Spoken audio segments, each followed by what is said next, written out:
Live right now. Hello, fellow mech warriors. Mage Leader here. I am joined by Oswald the artist, and we're doing a You can, little look at some of the interesting stuff that he's been putting out recently. you can call me Sullivan Chew if you want. Yes, he does like to adopt the identity of his Battletech character, who is one of the characters from Twist of the Knife. He's been working with me for a while. He's basically the reason that my channel has a look to it at all, instead of just being random slideshows.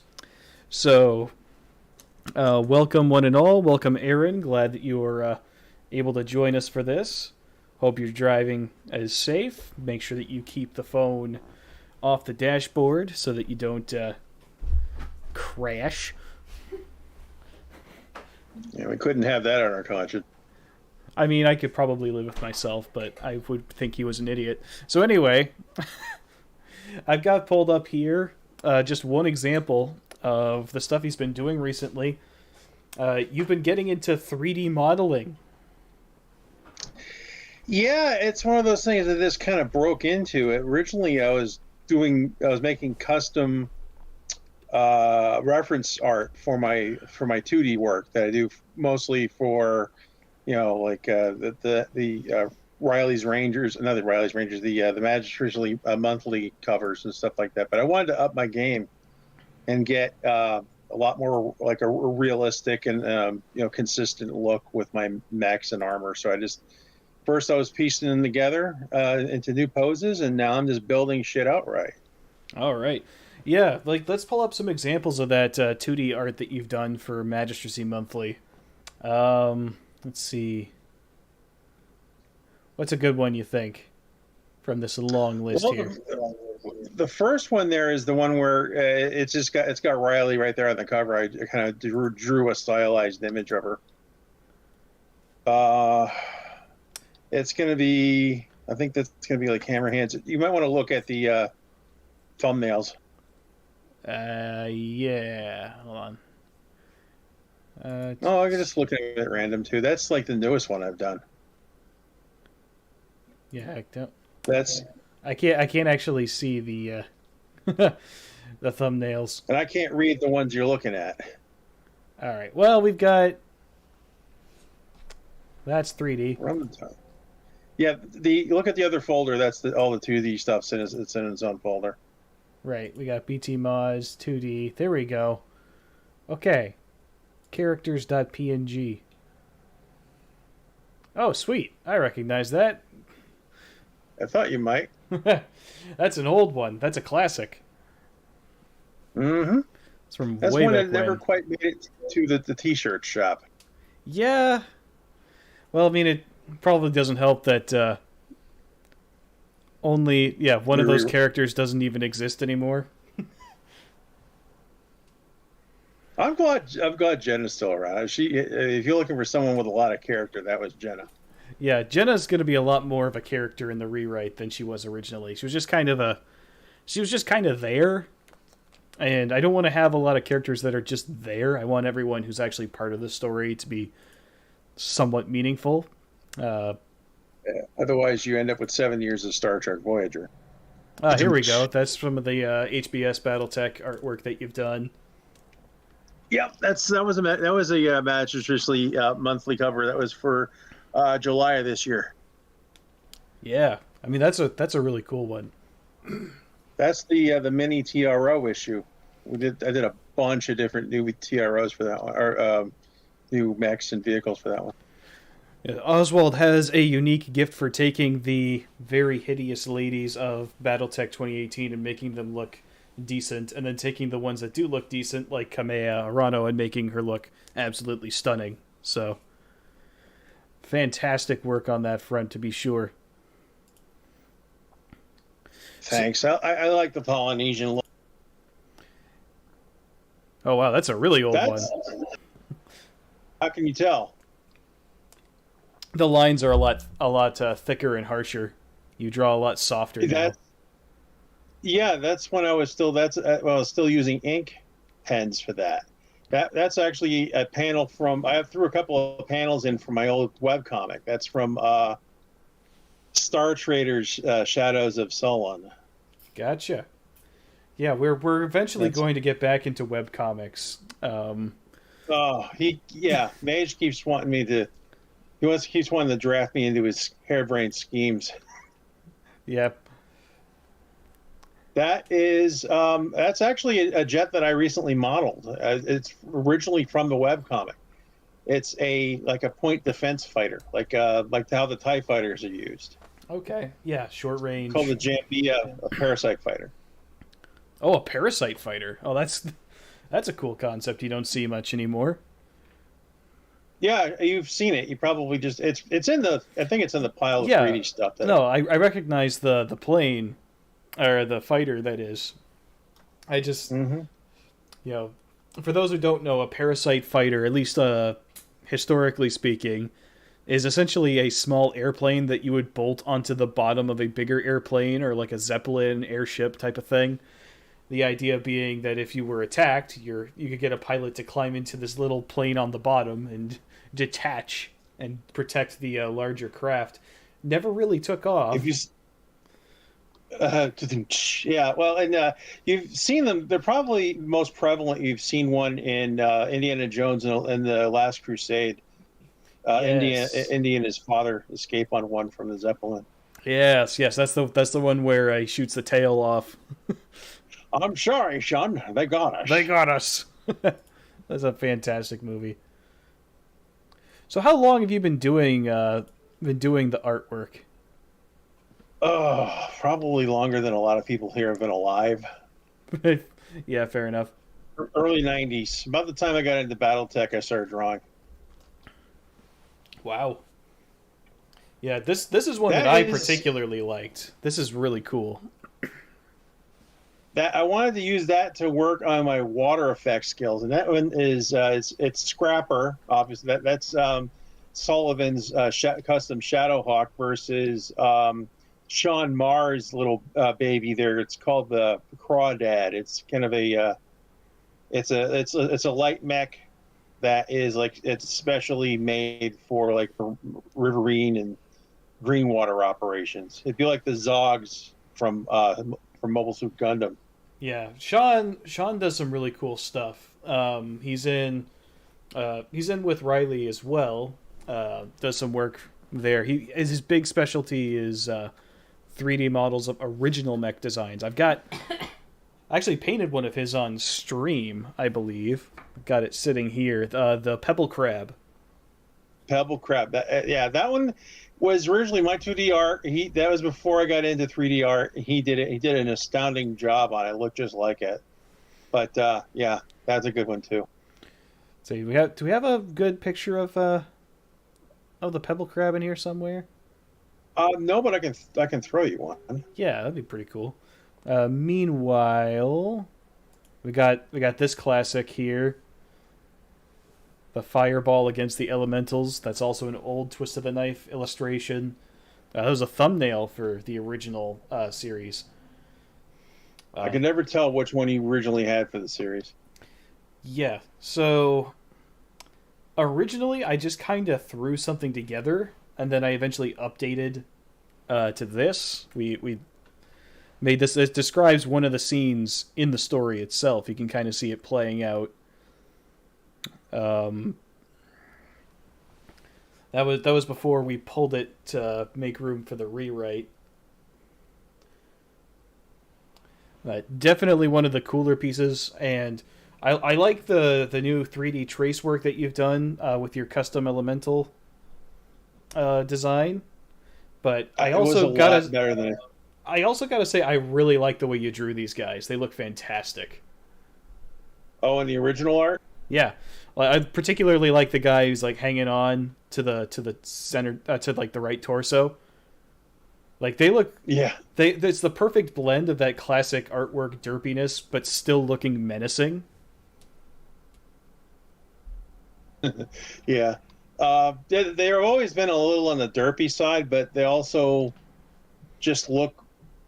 They've always looked mean to me. And other than the getting the scaling wrong with the with the fireball, I think I did pretty good with that one.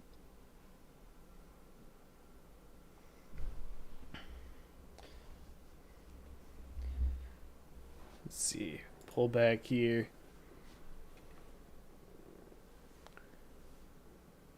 What's this one? I haven't looked through these ahead of time. Oh, hello. You remember her? A lot of people probably do, and even Riley had problems with this one. She's like, "Dude, she's supposed to be my character's daughter, right?" I'm like, "Adopted daughter." Yeah, I said adopted daughter. She was like perving out over her. Nice. Okay. We'll just leave that topic alone, I think. What are you doing, stepmom? All right, moving back. Oh, God. Yes. Oswald has some fantastic skills when it comes to drawing female characters. Oh, nice. We got some Somerset Strikers going on. Yeah. I have some more coming on the way that in various stages of completion. Yeah, I got Kylie and Franklin here. Interesting choice to put him with the Hanamoto Chi. I believe he only piloted that in one episode, and it wasn't his. Yeah, I know, but I had to stick him with something. I could have had them both in Banshee Fighters, but I couldn't. Nobody's modeled it. In fact, it's probably gonna be on my to-do list since I have an affinity for aircraft. Well, you could put Franklin in anything because he's such a Gary Stu. He can pilot anything ever. Yeah. But, well, at least they thought up the reason. The Black Dragon Society had him trained that way on purpose. Yeah. So he was a Gary Stu, but it was with a purpose. They thought it out. I think the whole thing is that it feels more like they scrambled for an explanation later on than anything else, because there's so many episodes where it's like, and the day is saved by Franklin, who pulls this talent out of his ass.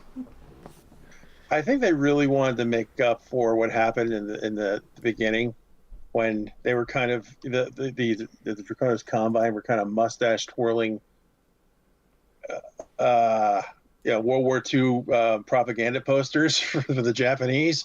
I mean, that's what the Draconis Combine is supposed to be. Yeah, but it was a little too absurd. Yeah, maybe. Ooh, I like how you have the adjustment thrusters going off in this one. It's a nice little attention to detail. He's doing a roll. I have a thing for verniers. I like RCS thrusters. Yeah, that's cool stuff. You can tell exactly what's going on. I put them in the same configuration as they would be in on the space shuttle. This picture is called Neptune Ho, which I'm hoping is a battle cry and not just a description of a lady from Neptune. No, the Neptune is the type of those are called Templar Knights. That's from a set of games from the Tracy brothers. I did it. That's the web comic I did, Shadows of Shaolin, what took place in their universe as kind of a fan comic when I was, heavily onto their site, and they were just kind of starting up. They've done a bunch of games since then. They've gotten a lot better at it, but it was essentially Templar Assault, which is where these guys are from. Was essentially kind of a rip-off. The game was a rip-off of the gameplay, I should say, was a rip-off of Space Hulk. But it took place in, they had the universe all thought out. It played exactly like Space Hulk. Gotcha. Let's see what else we've got here. Ooh, the Christofori Penetrator. Yep, there we go. That's another familiar I had to throw that in. That was my second, I guess you can call it the audio novel, if you want to refer to the first incarnation of Twist of the Knife as an audio novel. Yeah, this is one that you actually drew up from scratch, as I recall. Yeah, that was before we had a really good penetrator model. It's the best one that I have seen. It was done by Locust Labs. It just did a fucking crackerjack job. Yeah. But she took a lot from what I had drawn here, and also some from what I originally drew from the updated one that Bishop Steiner had done a while back that looked pretty cool. So I just kind of took it, and we both, made it our own versions. Yeah, I did And for notice the record, that's a dead Hollander on the ground behind it, and a crab that's being blown the fuck up in the back. Is there any other kind of Hollander than a dead one, really, when it comes right down to it? Hey, Locust, how's it going? Speak of the devil. she's here to do one thing only. Oh, jeez, we got Scorpia and Locust at the same time. It's a twofer. Who let the dogs in? I can't do it. What? What can't you do? Let's see. I was gonna join and just say the N-word and leave. Oh my god, dude. It's awfully being here. Stick around though. Sorry, we're talking Battletech art. Like we're doing 3D and 2D modeling up in here. It's a good conversation for you to hop in. We were just talking about you, actually. We were talking about when you started working on the penetrator. Oh God. Well, poor choice of Battletech words, but yeah, when you were working on the penetrator a while back. I started working on the penetrator. Yeah. These two, I swear to God. The title's nuts. All right, yeah, I'm gonna go over and bye. She left. I've been fucking stream sniped by Scorpia. Oh man, that's great though. No, like we're plugging Oswald's stuff, but for sure, I understand the both of you worked on the penetrator around the same time. Kind of took design inspiration from each other on the mech, so pretty cool stuff. Yeah, some of the peripheral stuff that's attached, like the Locust did the little targeting pod and like little stuff that's attached to it. Yeah, the anti-missile system, that kind of shit. Yeah, I love how you just got a little phalanx sitting up on top of it. That's fantastic. Yeah, look, the penetrator is a very difficult mech to get looking good.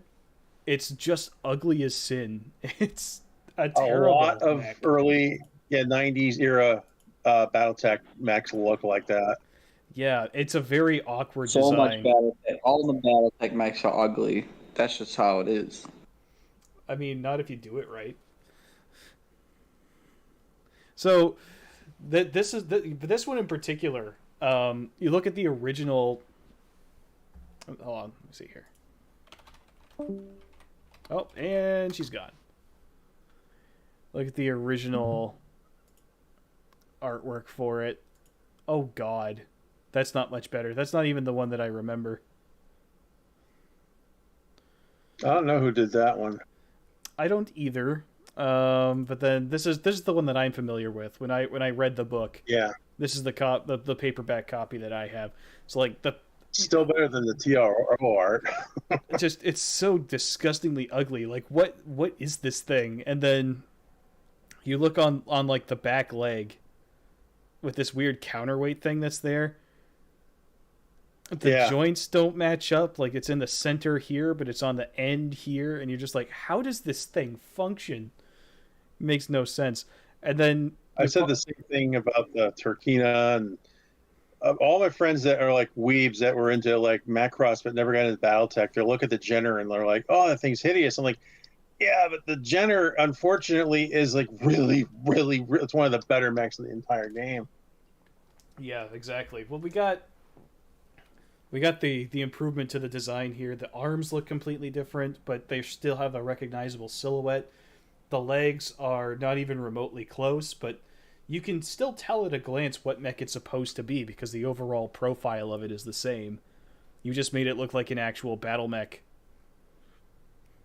Yeah, I can't make it look like it came from a Glacius, but otherwise known as flying debris. But I think that with as many mech designers as there's been over the past 800 years and different stellar nations, they're going to look different. Marion Battleworks is going to have a different take.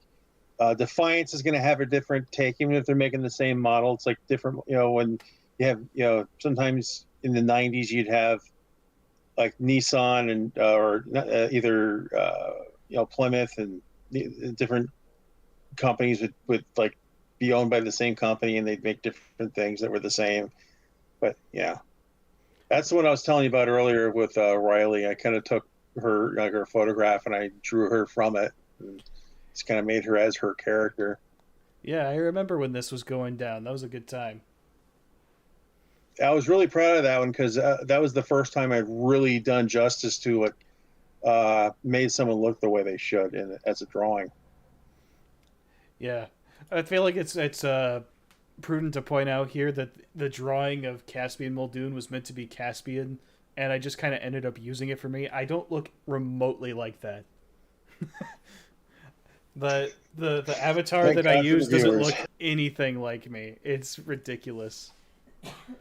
I wish I was that. That's ripped. all right. Hey, we got Sullivan doesn't look a thing like me. I don't have any Asian in me. right. So there's Sullivan with his waifu. That's a great time right there, no matter how you slice it. Yeah, and his last two rides that he had, Scrapper and Bounder. Bounder was tragically. all three of his rides right there. Oh, I see what you did there.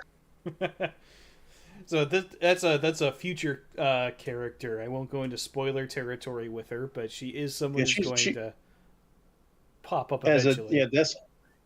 As a desk commando, I can guarantee you he never goes without a bruise for more than 3 or 4 days. Right. Yeah. Like, tell us a little bit about Sullivan, though, like his backstory and all that. Originally, he is from my previously aforementioned webcomic, Shadows of Sullivan. He was actually he was on a private kind of a ship that was discovered that was like, it was like the equivalent to Lost Tech. It was a ship that was like way ahead of anything else anybody had. It was like from the dark ages of well, what had happened was humanity. It was kind of a bit like Firefly. Humanity had to flee from its original solar systems, and it was a big exodus, and a lot of technology was lost along the way. There's a lot of parallels with 40K, but they got some real lost tech, and he was I think he was the first mate on that ship. Gotcha. But when I got into Battletech, when I got back into that, and you were getting really big into Twisted the Knife, and you and I met, and I said, well, let me I'll do some artwork for you. Let me throw a character in there too. We can so we can collaborate. And you were all right with that, and I just kind of brought Sullivan and made him a mech warrior. And he's a Liao. He's originally from the Confederation from Tikhonov, so he's never really liked the Capella Confederation, but that's just where he's from. Right. I think if I remember correctly, we started out working together. You'd drawn up like a little bit of fan art. I'm trying to remember what I did first. It might have I think it was actually the Fireball. I don't think so. The Fireball definitely came later. Like, sure? Yeah, we did that because we thought that maybe putting a new thumbnail on Twisted the Knife would help it get better views. But we'd already done like a few Magecast episodes at that point, back when that was a thing. Oh. No, I think the first thing... so maybe just the title page for your the lore videos. Yeah, I feel like I'd seen some of your art. You'd drawn up something, and you did the channel logo. That was still very early on. I think that was the first thing of yours that I actually used, was when you did the second Cav insignia that I use. That logo has really gotten around. I've seen it in a lot of people have started using it in different places. Oh, really? Yeah, I've seen it around. Like where? I saw someone on trying to remember. Might have been on Cults. Oh. Well, that's pretty friggin' cool. Yeah, it didn't look. I think it might have been the old version of it though, the one that the old second cab version. That I think about. Okay. Yeah, well, that's... The second cav has the same insignia as a bunch of other Army units. Obviously, since the faction wasn't around for very long, they aren't super fleshed out like a lot of other factions are. So, doing research... Which gives you a lot of leeway. Right, doing research for the story to figure out which unit to pull them from and which planet. I specifically looked for a planet with a little bit of detail, but not very much. And that's how I settled on Lothan. Lothan had one significant battle on it, and then it just kind of disappears from the lore books. There's no writing about the climate or primary export, any known cities. There's practically no information on Lothan other than the Battle of Kandalaksha that took place there. And it was something that basically happened in a throwaway paragraph in one of the source books.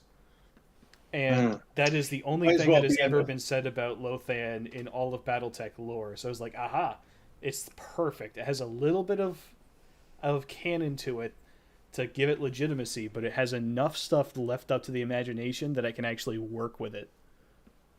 Yeah, otherwise it might as well just be like a one and done periphery, just a rock out there somewhere, which is great for like what Tex has always said, just take a piece of the periphery and make it your own. Right. The issue with doing that is that you don't get to be part of the actual cool stuff that happens in the lore because you're stuck in the periphery where nothing happens. So nothing happens that is generally known, but you can make stuff happen. Well, yeah, but like you can't go up against the clan invasion in the periphery because they didn't go there. Sure you can. You have the core word periphery. Yeah, sure. Admit it, you that would be fun. Yeah, maybe a little bit. It would be over in about a day. Right. It's just you're limited in the periphery. I don't like writing in the periphery because it's specifically written to be smaller, and you can only go so big in the periphery. Like if you want to have a massive mech on mech fight, or you want to have something like significant happen there, you really can't because the periphery just isn't big enough for it. So you can have some small skirmishes, you can have pirates, you can have you can have some clanners depending on which part of the periphery you're in. But you're really limited. Like I said, it depends on how big you want to go with it, because look what happened with Harebrained Schemes in the Urano Restoration. Well, the Urano Restoration is completely outrageous and ridiculous and makes no sense, but that's a different issue for a different time. Let's take a look at this helicopter. That is Sean Mars. Yeah, it's a Battletech Hind right there. Yep, we both call it the Space Hind. Is that a pack? It has some references to the Warrior. The Warrior has got the same sort of landing gear assembly, and it's kind of partially assembled into the wings. Right. It's pretty badass. So it's got I think it's got a medium laser, an AC2, two SRM6s, and a couple of rocket launcher 10s, because the guy is a glutton for rocket launchers. And of course, in the back there is a cicada and a raven and a pack rat. Yes, I recognize the pack rat. That's a fun vehicle that I pull out. I love the pack rat. It's so lovable. It may be my favorite armored vehicle in all of Battletech. It's a 6-wheeled semi-APC weaponized minivan, essentially, and I just love it to pieces.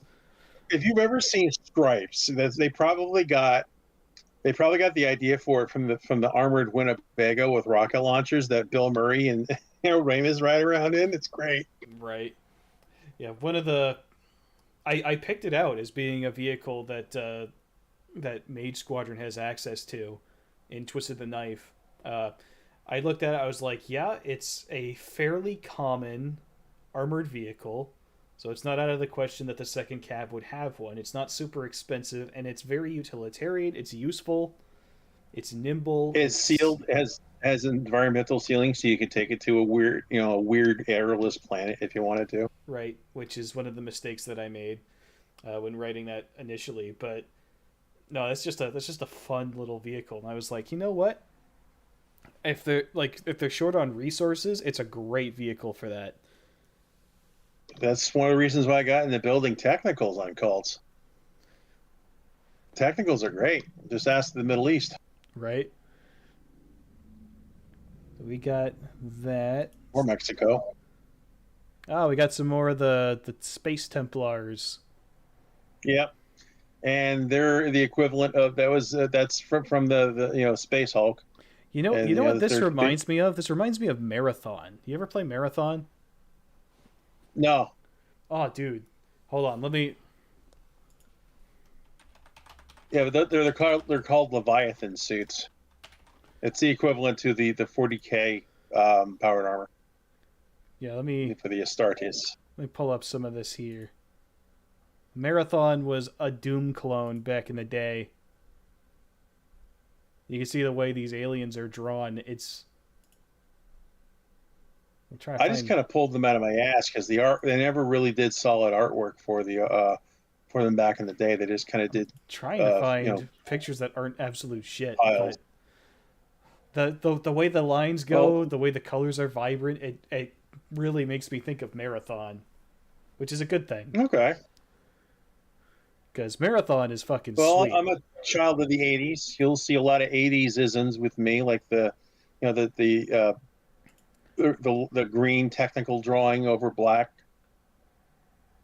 Right, like it's not just me, guys. Right, like you see this too. Like this is Marathon. I'm looking at right here. This is cool stuff. The aliens and stuff. Yeah, that could be that could be taken. This picture right here in particular, I think, pulls that together. Granted, trying to remember what the hell those were called, but it's been too damn long. Yeah. Filthy Xenos. Marathon was a great game. Yeah, I've never heard of it. I think it's a lot of it's the color palette. It's very similar. See, we got another twist of the knife thing. Oh yeah, we got the big showdown. I am wearing the shirt with that right now. Yeah, the Battle of Stenig Labyrinth, which is also getting reworked and rewritten a little bit, but that's one of the scenes that I am most proud of, and it's getting put in the rewrite because it's that badass. Yeah, a couple of light mechs versus a fucking Daiichi. Yeah, that's Alamo material, man. Yeah, exactly. Resonates pretty hard with Americans. Yeah, I got this when I was looking at the Dire Wolf as a design, and I was trying to think of like what would I do in that situation if all I had was a fire starter. My objective isn't to destroy it because that's a pipe dream. It's just to slow it down. How would I maximize that? And I got the idea like the arms don't turn inward, and there's this big gap right under the cockpit that sticks out. You could shove the mech in there almost like a wedge and just stop it. Just physically hold it for a little while. And that's kind of where that scene came from. You'd have to know that. You'd also would probably know that clanners they have an abhorrence for physical combat in mechs. Right. So yeah, that's probably changed after this. This was the initial. This was a part of Operation Revival. Yeah, it's one of those. Yeah, it's one of those things that would happen, and they'd be like, "I don't quite know how to deal with this. I've never encountered this before." That was worthy of the. That was a worthy of a Cretan Zerg rush. Yeah, like if he wasn't so filthy Desgra inner sphere trash or whatever insult they want to throw at him, it might be worthy of a spot in the remembrance. Yeah, but he used melee, so it doesn't count. Yeah. And 2 versus 1, regardless of the fact that it's a couple of light mechs. Well, I'm pretty sure if you were bidding this sort of thing, a clanner would see 2 old inner sphere light mechs against a direwolf and be like, yes, let me bid down to a medium. or you just fuck it. Let's get out of the mechs. I'll just fight you for him. Right. It's at that point. At that point, it's like, okay, this isn't even a fight at this point. Like,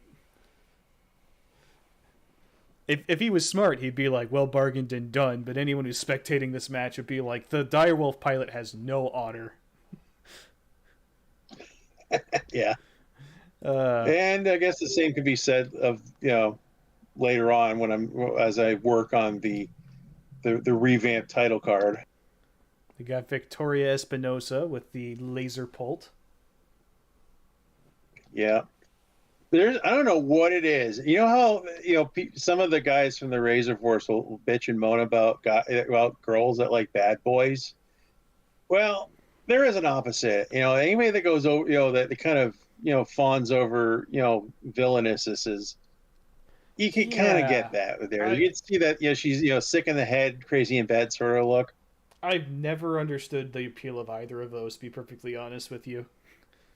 Okay. I just have a glutton for, well, then again, I'm married, I've been divorced, and haven't been around anybody in years, so I'm probably doing myself a favor. Yeah, it's probably my upbringing. I grew up around very sweet Christian girls with a good upbringing, so I guess that's just kind of what I developed into liking the most. That's like all I was around. Catholic household, so it's amazing I'm still alive. Well, that's an entirely different kettle of fish when it comes to. I've met some Catholic girls, and let me tell you, those are some interesting chicks there. But anyway, we'll move right along with that. Got the the Vita Orange. Yep, that's been in. Actually, that's been both in Magister's Monthly and in the Warhammer video from for Talks Battletech. Yeah, that's right. I remember that.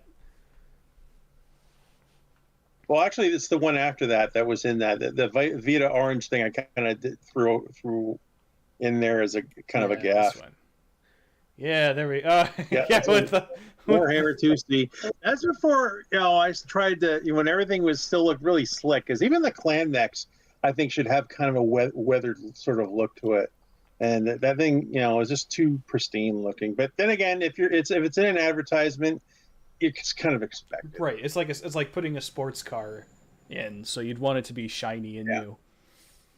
So, hey, Snow Raven, want to make some money? Right. Money, what's that? Yeah, exactly. That sounds awfully Chalkaz of you. To which the Inner Sphere would reply, well, that doesn't sound very cash money of you. I think that's most of the 2D stuff that's here. Let's take a look at some of the 3D stuff. Alrighty. I put 3 of everything in, and there's going to be some 2D stuff as well. Yeah, we got the elementals. This is one of my favorite things that you've done in 3D. These elementals look amazing. I've had people, especially in the military, that would talk about a sense of movement, and I would say that I'm not. That's one of the things I hate about in Gundam outside of 0080 and some of the other ones, like some of the in anime in general, mecha are seen as the fastest things you've ever seen. They're like faster than fighter jets, even the ones that don't turn into fighter jets. And I wanted to convey that sense of not just motion but weight. That these things are, they're not just flitting around the battlefield like a thought. They're, they take weight. There's mass to it. They do damage just by running into you. Right. It's one of the reasons that I like classic mecha like Votoms and Dugram. They have that sense of weight. Patlabor as well really captures. Patlabor is one of my favorites. Yeah, Patlabor really captures the impact on the world around you when piloting one of these things. Like, you fire a shot out of that cannon and the blast wave breaks windows all around. Just ridiculous stuff. The type of thing where you can turn a guy into a fine red mist because he stood a little bit too close to your weapon as it went off. You didn't hit him with it. It's just the shockwave of the thing firing powderized him. Well, it sounds like downtown Aleppo. Yep. Let's see what this one is. There we go. Got another angle here. Yeah, I did 3 of each. Yeah. Yeah, And definitely. the first one where I actually had jumping, and I just used a series of white spheres that I used to make the look of smoke. Now I've gotten some people that have started to work to build these, and they've come up with some. What I'm going to be doing, anybody that sees this that might have bought these already, I'm going to be remaking them. I'm going to be detaching them from the hex space. I'll be including the hex space. Not that they'll probably need it, because some of the people said that they want to do like their own terrain and such, but they suggested I just remove them and pack each one individual in its own file, just because it'd be easier to manipulate. Yeah. Yeah. That's one thing we should mention is that these 3D designs are for sale. Mm-hmm. Did you send Now, me a when I link to first your started- store page? Yeah, I did that before we started. Let me see. Yes, That's Oswald's cool. Oddities right there. On Yeah, I have Cults. a T-shirt store. I have a T-shirt store that's also Oswald's Oddities. Yeah. But yeah, they're both that. Let's take a look at some of the battle armor here.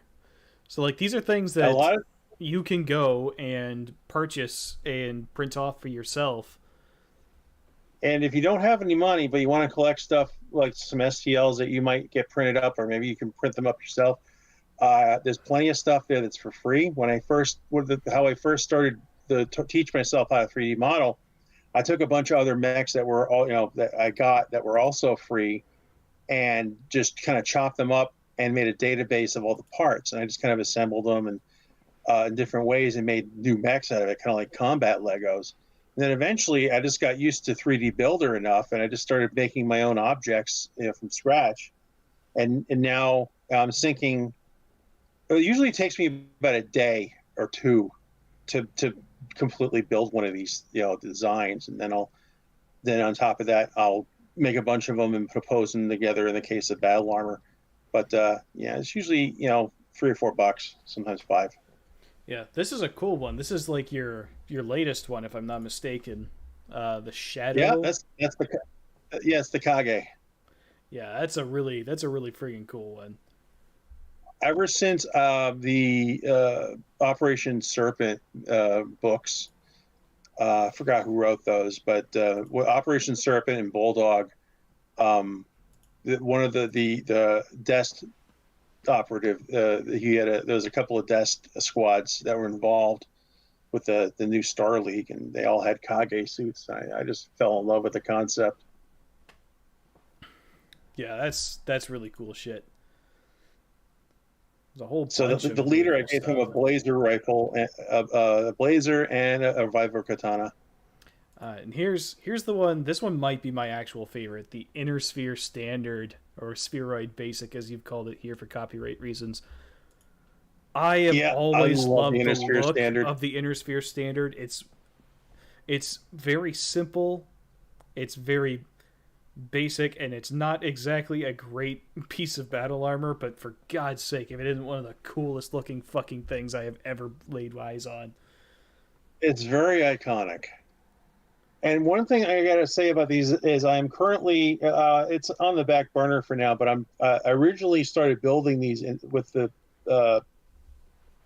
to put them in as model them as 6 to 8 inch figures that with posable parts they essentially make action figures out of them. And the problem I ran into that is the making the joints that work. Now I have 1 or 2 up that I have actual working joints, but the problem with those is that it's depending on what kind of what the models are actually made out of, what the printer used, they can have different effects, and they can wear out kind of fast. So I've kind of pulled away from the action figure size, but I can go and make these to scale, like to order. Someone will say, "Hey, can you make me like an elemental that it's in this pose, or even better, that it has a face on it?" Because I actually the the everything on those models works. The faceplates move up or are removable, and you can put on a head.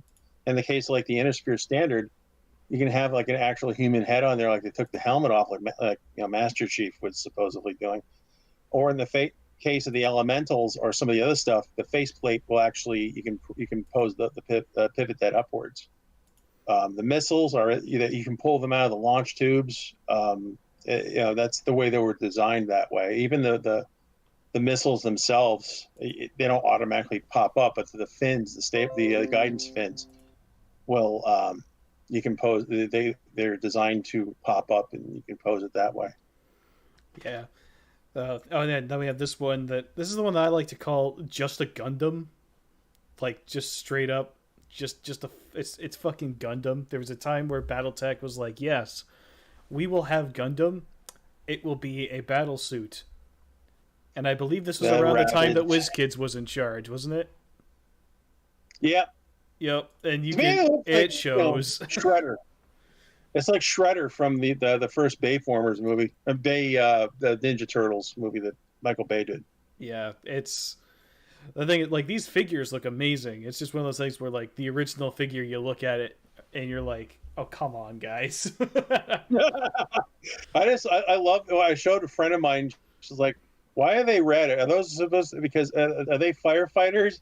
I'm like, well, yeah, kind of, in a way. They have a flamethrower. Right. So they fight with fire. Little known fact, firefighters are actually the biggest pyromaniacs you will ever see. My uncle, he retired, but when I was a kid, he used to blow up my Matchbox cars and set them on fire. All kinds of crazy shit. Yeah, this is cool shit. I mean, it's all cool shit. This is another design that I really, really like the look of. Oh, I have a thing for special forces, and that, the thing about the Great Death Infiltrator suit is that just screams special forces. That's the other thing I love about the Kage suit. Yeah. But that and the Purifier is another one that looks like a special forces type suit. See, we got this big boy. Oh, the Marauder suits. Yeah. What I did for a while is I did a poll on Twitter once in a while. I said, what battle armor should I work on next? And that one won the daily poll. Fucking Taurians. Yeah. Oh, I mean, no, that wasn't the Taurians. That was the Marians. Marians, yeah. That fucking Marians. No, it's a really cool looking battle armor for sure. Well, let's take a look at the things that aren't battle armor here, because there's a lot of that. But let's hop in and take a look at some of the original mechs here. Got a ton of these. Plenty of it. Oh boy, look at it all. We got... This guy interested me. I remember when he made this one. Agaru? Yeah. That's one of the ones that we had from the Magistracy Intelligence Report 3160. Yeah, that's a really cool looking one. I like the wide shoulders and the narrow waistline. That's always going to be a cool look. Yeah, it's very Draconis. They have if nothing, they have their brand recognition instant. This thing looks like something that I would see in like an FMV cutscene on the PS1, and that is a compliment. that is totally a compliment. Like that, I feel warm and fuzzy like inside looking at this thing. Omega Boost 2. Space Weebs. A lot of these, it's like, I don't know what this thing is, but I want one. That's kind of Battletech in a nutshell. This one is cool, like the Locura here, which is... This thing is Armored Core through and through. Look at this thing. I'm not sure if Riley came up with that, or if that was somebody on her forum or on her Discord did. But yeah, I mean, it's right up there with, if you want, the big stick, that's the big stick. Yeah, this thing... Anything with the thumper cannon. Oh, hello, 3D model viewer.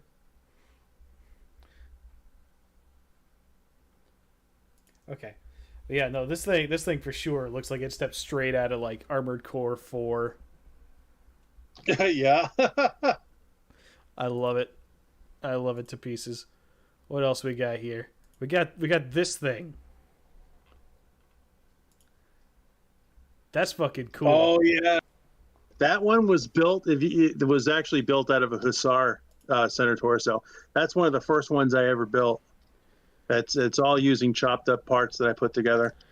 Yeah, And I made stories of it because originally what I was going to do with the ones that I had done on my own is there were headcanon Van Zant militia mechs that were put together by this cousin, this family of grease monkeys on Van Zant that own an auto body surplus yard, and the place was built on the wreck of an old SLDF maintenance depot that had mech gantries and stuff, so they can like put together stuff too. And they're constantly getting into shit like the Duke brothers from the Dukes of Hazzard. This is one of this is one of the free designs, isn't it? Yeah, it is. Yeah. And it's pretty neat, though. It's got a large laser, a couple of medium lasers, and a bank of rocket launcher 10s. All right, so you hear that, guys. This really cool, badass-looking thing right here is free. So, like, go check this stuff out. Chin turrets, I've always got a thing for chin turrets. Oh, dude, me, totally. Like, that's... I'm trying to think of what game it was that I played as a kid.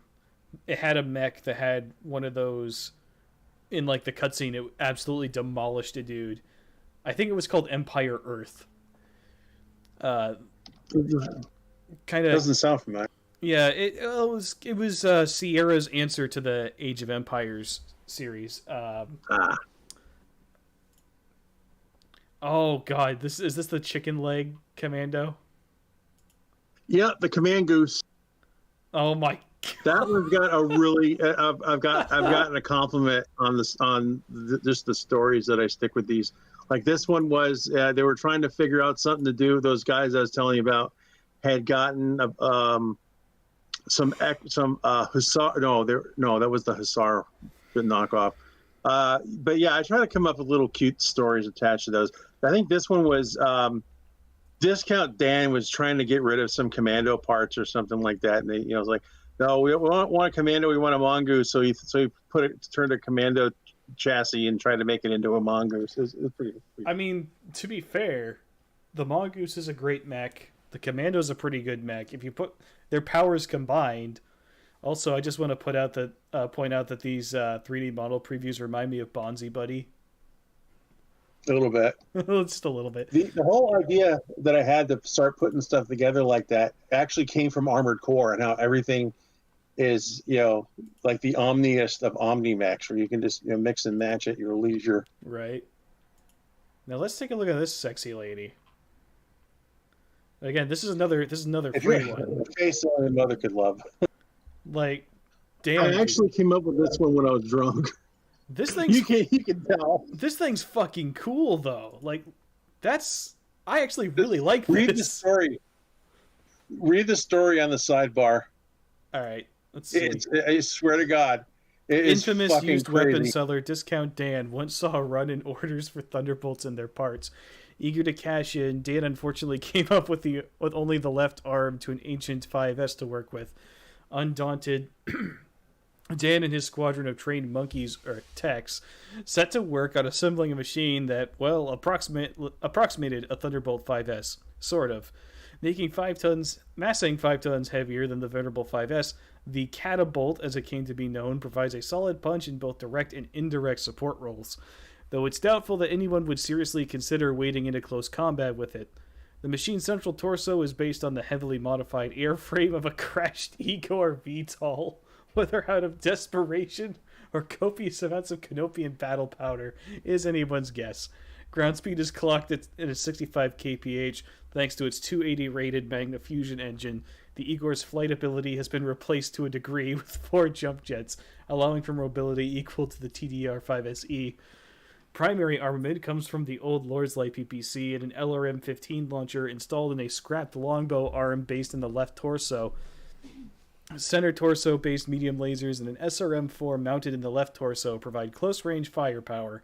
Lastly, a pair of flamers are installed on both the point defense weapon mounts on the left arm of the old Thunderbolt to set fires and deal with infantry. Over 12 tons of Ryerson 150 ferrofibrous armor gives the catapult impressive protection, though the Franken-mech completely ad hoc design makes both piloting and maintenance difficult. To date, it has not attempted melee combat. Yeah, you can see I just went fucking crazy with it, and I showed a few of these to Tex, and he just was like, "Dude, I love it." Yeah, especially the flat gang. I took a. You can find it in there. It's a Centurion that I took the AC-10 arm on it off of it. And I put on a rifleman's arm with a pair of LBX 5s. Where's that? Where is that? It's in there somewhere. It's just called Flat Gang. I don't see anything. Oh, nope. That's a. It might be on page 2. Oh, there's a page 2. Hold on. Yep, on the bottom. On the bottom. Oh no, it's not going to be there. It's going to be in the. Those are the. These are the apocryphal. Yeah, those are the. Back out and check the other collection. It's going to be in the other collection. Which one? Vehicles? It's going to be in the. Yeah, no, not. Go down to the bottom. No, that's the other direction. The collection is called. Oh, wait, hold on. Original non-canon. What the fuck is this?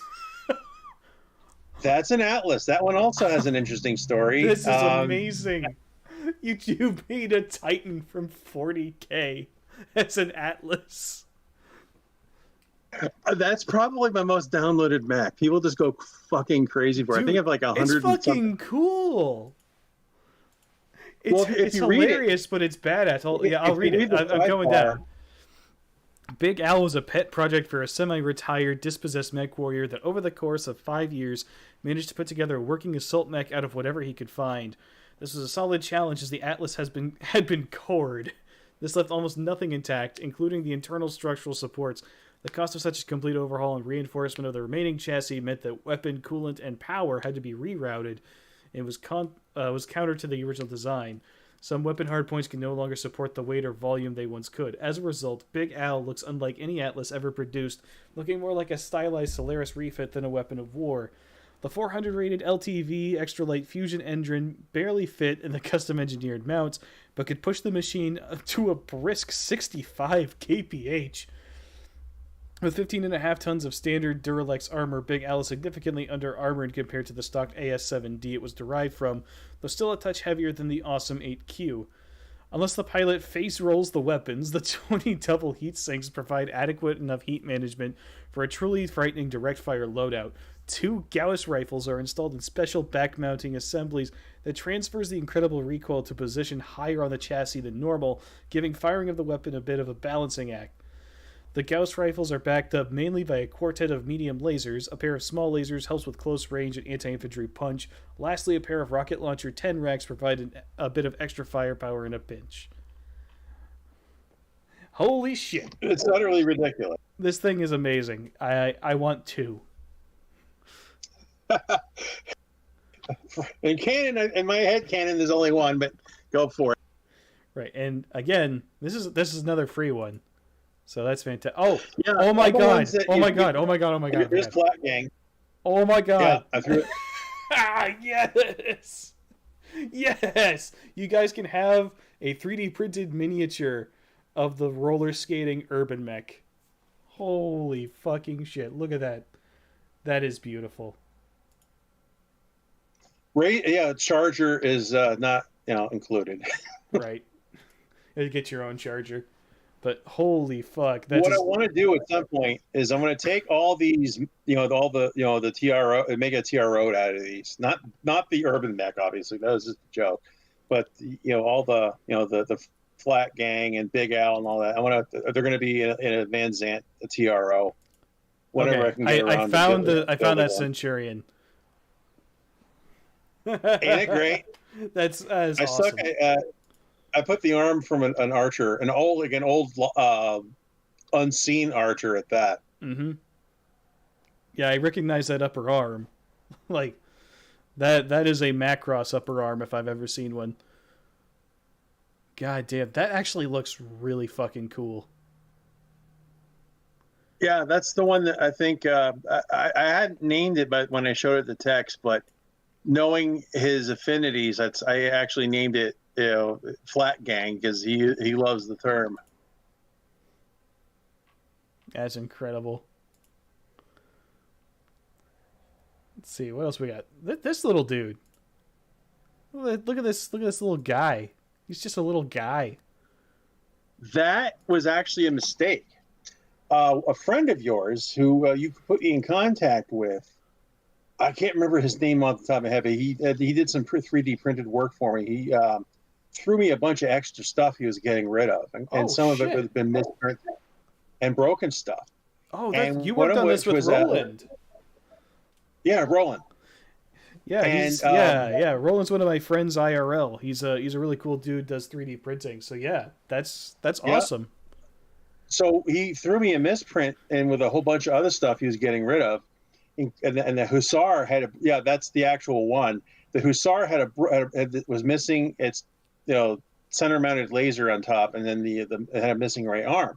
So I thought, well, I don't want to make it back. I needed another mech to complete a lance I was putting together. So I just started fishing around for extra parts, and I took out on my phone because I was at work there, and I battered out and say, what can we put together with the parts that I have? And I ended up taking, just putting a couple of LRM5s on, just making it a high speed, low drag, light, indirect fire support platform. This thing looks like a Roadrunner, but with some actual punch. Yeah, something like that. It's not the first time I've built something like that. I rebuilt it in Assassin and the same thing. Yeah, I have a soft spot for these really hunched over mechs, like the ones where the arms are practically dragging on the ground. I really love those. Well, in the Weasel, that's where the kind of where the well, that's not quite it. That's kind of where the legs ended up going. Here, Derek here makes a good point. He says, "Looks like a car with legs and rockets, and I love it." It's a little square to the nose with Megas XLR's brother there. Yeah, I was gonna say it looks like a Tonka truck woke up this morning and chose violence. What, isn't that called the Warhawk? Warhawk, I swear, looks like it looks like a truck. Oh, I recognize this. Yeah, it's yours, buddy. I love the pose I gave it was just pretty epic. Just that kind of draw. Yeah, you got like an old West Clint Eastwood pose here. You were working on a Western, and it just kind of entered my subconscious. But yeah. Anybody that's interested, it's a 2N. It's a Griffin 2N with, get this, a pair of extended range medium lasers, a small pulse laser, and two SRM Streak SRM4s and two Streak SRM6s. The thing is an up close and personal beast. It's basically a single trigger pull Yeetus Deletus for light mechs. If you get around that dire wolf, you could have killed it with that thing. Yeah. Hey, look, it's me. I'm in the description here. That's awesome. That's fantastic. The Griffin is and always has been my favorite medium mech. I love this thing to pieces. What you call it, the AK-47 of mechs? Yeah, kind of. Yeah, it's everywhere. Everyone uses it. It's not spectacular at any one thing. It's just functional. It's decent. Perfect.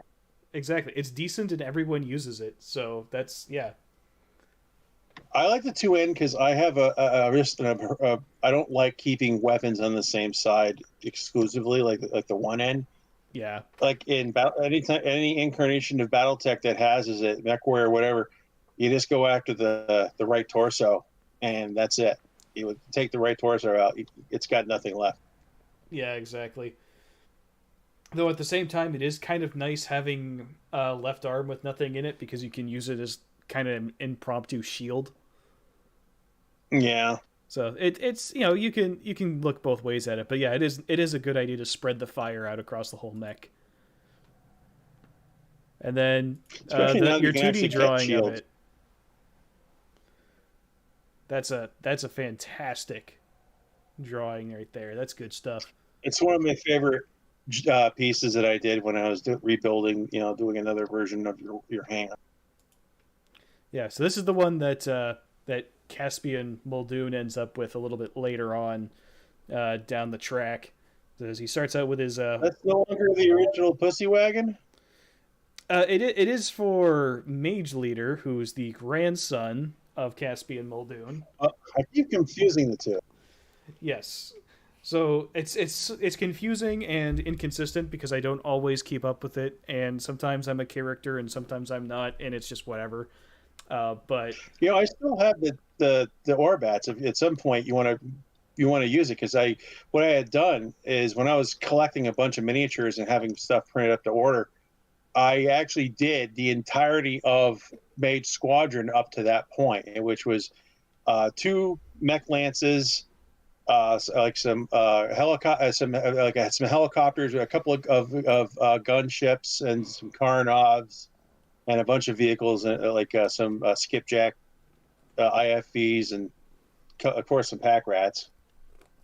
yeah, at some point I'll go back through a lot of that stuff. But yeah, like the character of Mage Leader, the one who's hosting the videos, is the grandson of Caspian Muldoon, living well after the jihad, essentially. Though the jihad never happened, so it's kind of in this weird limbo state where I only consider the FedCom Civil War to be the last thing that's canon. So there's this weird kind of nothing's going on afterward. And say fuck off, we're going to the periphery sort of deal. A little bit. It's just drifting around the inner sphere, doing regular mercenary work, more or less, just here and there. But yes, the Griffin was Mage Leader's pussy wagon growing up, and yes, he did lose his virginity in the control couch. I don't know whether that's kinky or just cool. No, it's the equivalent of bringing your babe in your car with you and finding a spot to park.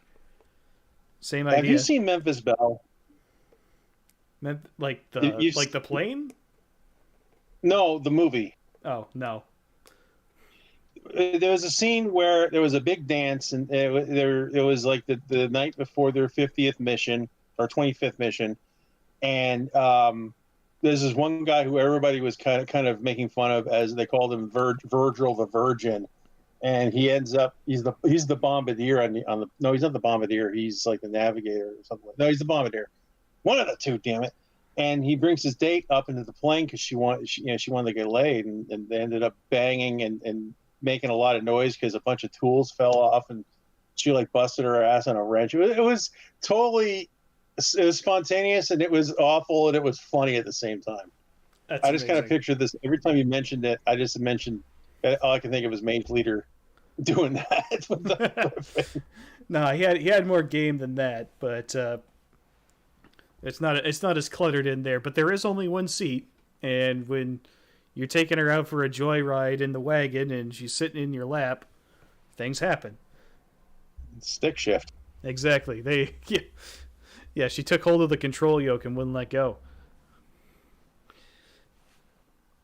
So let's move on. That's right. I remember he was the top turret gunner / mechanic. Okay. So this is your Cults 3D page here. I'll have to update the description with the link for it. We got some other 2D artwork here. If I can, that's stuff that I stuck on there. That's it won't let me. Oh, okay. Scroll up. There we go. That's what we wanted. Yeah. Oswald and They I are were- both big Transformers fans, and I kind of have a project that I'm working on off and on in the background here that's kind of Transformers-ish. Transformers with a twist is how I describe it, and like this is cool shit. That's one that I had originally outfitted to be an action figure because Transformer. Yeah, this is He one that doesn't I transform. would easily like say, hey, put it in a pose for me. I particularly like the visor design. Like that helmet is I so can cool. do that now. I'm not going to release it as an action figure yet without some testing, but I can make a figurine of it and put it in a pose or make a bust, or actually maybe not a bust. And I'm not comfortable enough yet with something that big because it looks better, but I'm still only working with 3D Builder, so making faces like that is still kind of really difficult. It is tricky. Which is one of the reasons why I'm like, hey, put the visor down and call it good for now, at least until there's a little more practice, because the visor looks good. The face on her looks a lot like you improved a lot working on that. That was the first nice one I view. worked on, and then the last one that I worked on as far as the face. So I really refined how I wanted to have the face.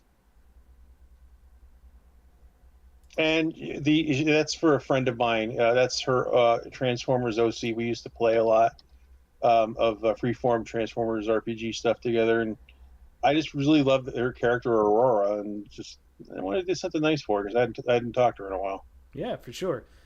That reminds me, I actually did get the Transformers RPG rulebook a little while back. I gotta try that out. That's a thing? Jesus. Yeah. Yeah. Dude, we're gonna have to find some players. Hold on. And that's the Hummingbird. That is somebody else designed that for the mini TRO and Magistracy Monthly. And I originally put together was kind of a forward swept design with a kind of a crescent sort of gull wing configuration. And I really loved it so much that I said I have to try building it. And I think I did a pretty good job with it. Yeah. So Mrs. Mage just brought me my rule book. So the Transformers RPG, at least the one that I have, is made by Renegade Game Studios. Doesn't sound familiar. They've made a few different things. I've looked up some people who've played the game. They say that it's really cool. One of the neat things is that you really do get full control over your Transformer and like what it can do. You choose all sorts of abilities. As you level up, you get like the option to gain a bunch of more abilities to put in. So Lucen said, "I've tried to figure out the Transformers RPG. If you can make sense of it, Mage, more power to you." Right. Well, this isn't actually all that bad. Really, it's fairly basic RPG stuff, but it's very much an improvised rule of cool, make it up as you go type of thing. Oh, it's like Mechton. Yeah, sorta. Yeah, it has rules, but it's not as like hard and fast as something like Pathfinder or shit like that. It's very much it's very much a make your own fun kind of game. Yeah, which is something that I appreciate significantly. Now I do have a bona fide spheroid drop ship that I need to add, but it's an actual. It's meant to be like battlefield size, like scaled up to like 6mm scale. And I'm not. I mean, I can release it, but I'm not quite sure how I'm supposed to carve it up because it's not going to print in one go. Yeah. So E2D2 asks, which Transformers series did you grow up with? Well, I'm dating myself, but G1. Yep. Although my favorite continuity is Prime. Yes, Prime is absolutely fantastic. The one that I grew up with, and I know a lot of people are going to cringe hearing this, I grew up with Transformers Armada. And, yeah, it could be worse. It's not Energon. It's almost as bad as Energon, but it's not Energon. So I didn't grow up with Peter Cullen's voice as Optimus Prime. The guy was about as close to my father as anybody else could make a claim to. Hold on, let's see. And then Hasbro killed him Let's see. twice. Who voiced him? Gary Chalk. He's the guy who voiced Optimus Prime in Armada and Energon. Gary Chalk. and Isn't he also the one? Didn't he also play Optimus Primal? No, I don't. Well, wait, nope. Yep. Primal in Beast Wars and Beast Machines. Yeah. Yeah, I like Beast Wars. It was cool. Yeah. The voice talent on it was fine. Like I like his voice, but like he's not Peter Cullen. You know? Well, he wasn't supposed to be Prime either. Neither was Megatron. It was the guy named after Megatron. Right. Well, the thing is, like, Armada as a show wasn't horrible. It had some redeeming things to it. The toy line was awful. Because, hold on, They tried to make Pokemon out of it with all the mini-cons. I remember that. Well, we had Transformers. Let me show you what Jetfire looked like in the Armada line. do like Starscream's look. Starscream, I think, had a pretty solid look in that series. This is Jetfire. And here is the toy of Jetfire. He's a freaking space shuttle. And, like, the space shuttle itself is fine. It's still really chunky. But the thing is, like, working in the Minicon gimmick, you'd plug the Minicon into the figures, and it would make them do different things.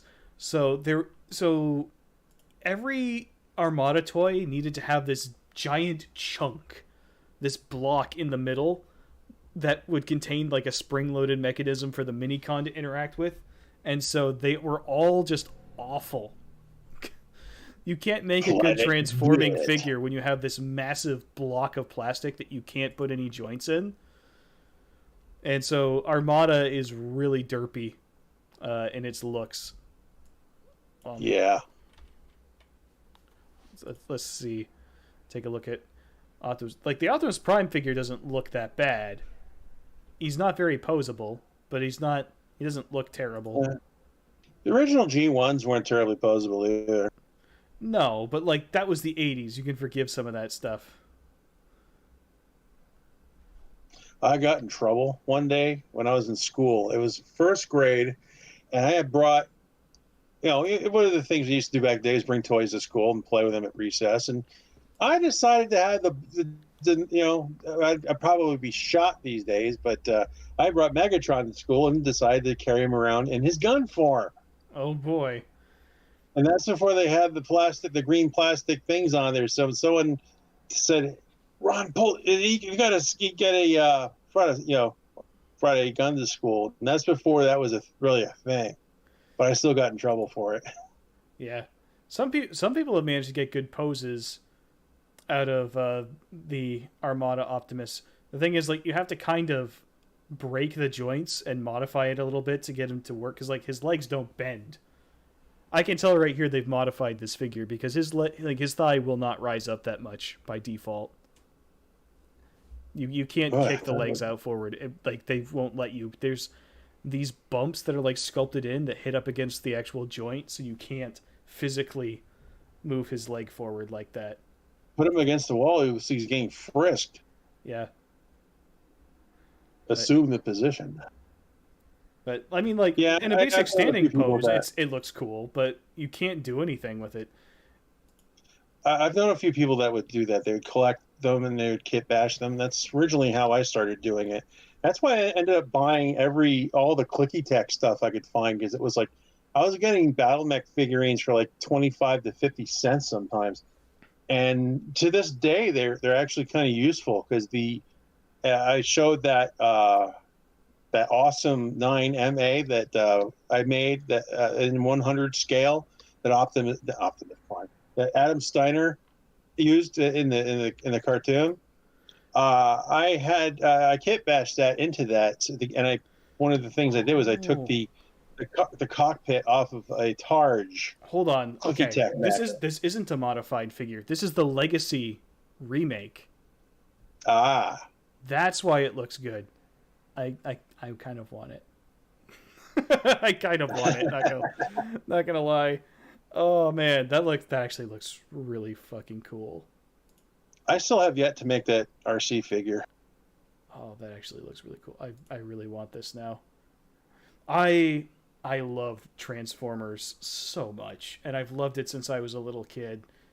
And this version of Optimus Prime, as derpy as he can be, like this is my Optimus Prime right here. So, like Yeah. that's oh man. I want these. They even have the big version. You see the one that transforms and will roll around and stuff? It's probably about $500. It'll transform on its own. Oh yeah, nah, I'm not interested in that. Transforming it with your hands is half the fun. Mm-hmm. Remembering how to transform it is the other half. Oh, it's in stock. No, don't do it. Don't do it. You need to make rent. I want it so bad. let's close this before I buy stuff. $4.21. See, that's a lot more reasonable. We can do stuff like that. Hard to do in this economy. Right? It's like a gallon of gas is more expensive than this figure.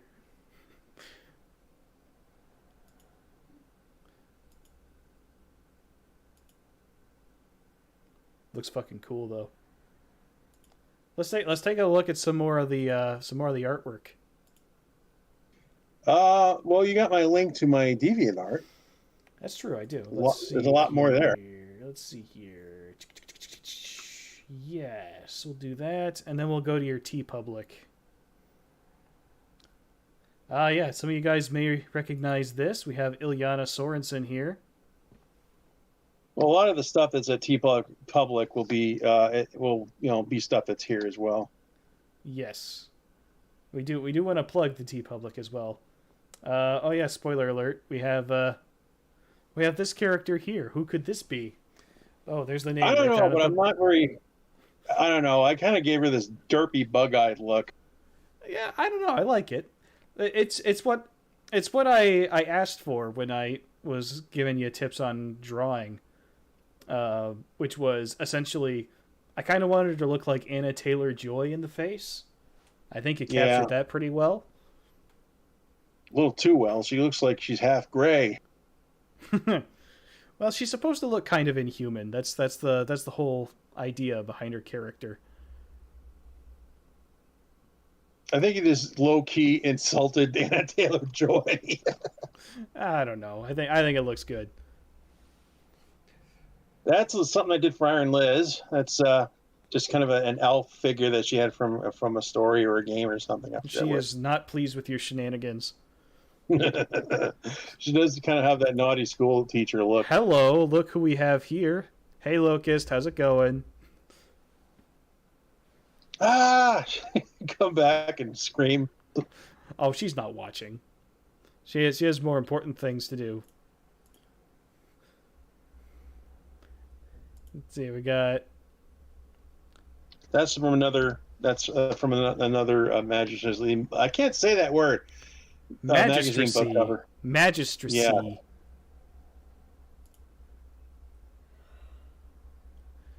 This where's the HBS girls at? Where they at? They're down. Keep scrolling down, and you gotta give. That was Cassiopeia Sewthorn. You gotta give a little homage to. Let's do Battletech. There we go. God damn it! Why is it only showing like 5 pictures per page? Got to be a setting. Yeah, I don't see a thing for it. Who do we have here? That's more another commission that Iron Liz had me do. Something for a story. That's pretty cool though. Some good looking characters. I forgot the name of the characters, but he drove a wraith. Hey, look! It's my boys, my boy and girl. Rachel is the best girl in that show, by the way. Yes, she is. She's awesome. She's cute as hell. I absolutely adore her. I Her have a thing sister was for. pretty cool from the comic. Do I dare uncover this? Probably not. I keep all the non-screen friendly from stuff for work stuff in its own separate thing. So, is it safe to unblur this? Should be. It says Miranda. Is that safe? Yeah. There's two Oh, different log versions. in. I'm not making a DeviantArt account. Go fuck yourself. I don't know why I would have blocked that when she's wearing a bikini top and bottom. Yeah, well, it's whatever, I guess. We have the Santa Claus mech. Merry Christmas, motherfuckers. That's actually, I believe that's Riley's favorite mech. Or one of them. What is this thing exactly? I can never remember. I know she's got like a 100, 100, 1 to 100 scale version of it. Interesting. It's some, Canopian contraption. Yeah, it's definitely not a standard thing. Yes, we have the elemental girl. Ever since the whole debacle with Hex's wife, everybody's had this thing for, elemental muscle mommies. Yeah, that's always weirded me out. You drew her so that she actually just looks like a woman who's in good shape, but some of the elemental art I've seen guys sipping for online, it's like they literally just drew a dude and put a girl's face on a guy. Like, come on. It's like something out of Project Daco, but no. I know how people look, because when you get people at that scale, look at Shaquille O'Neal. He's like 7 foot, like 400 pounds. But he doesn't look like he's all that huge, because there's a lot of acreage to put all that weight on. Right. So the taller you are, the more you don't have to look like you have a whole bunch of muscle on you and still be muscular as hell. So I figured that being an elemental, they're going to be really tall, but they're also going to be really strong, really cut, but not super dense. They don't have to look like, Mark I China. Here we go. Now we're getting into it. We got Medusa here. Yeah, Medusa's okay. You usually die a little less often than Decker. Got Kamea again. Yeah, the first time I drew her. I've actually drawn her 3 times now. Oh, look, it's Magpie. Mm-hmm. It's another one of Riley's characters. Oh, look, with the Templar Phoenix Hawk. Yeah. That's another story that needs a rewrite. You have a lot of potential with that one. I always felt like where that was going. Yeah, I just didn't know what to do with it. I started in with it and then didn't realize I didn't know where I was going with it, and then couldn't think of where to go with it, and so I just kind of quit for a while. I will restart it at some point. Well, that's probably what I'll do for Riley's. Riley was invested, so I have to continue it at some point. I left off on a cliffhanger. Here we are with all the different HBO.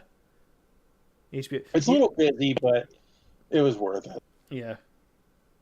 You made Behemoth look hot, which I didn't even realize was possible. A lot of people have said that, especially in the Razor Force. Like, why? Who is that? That's Behemoth. That's not Behemoth. Behemoth is butt fugly. Like, right. Well, she's not.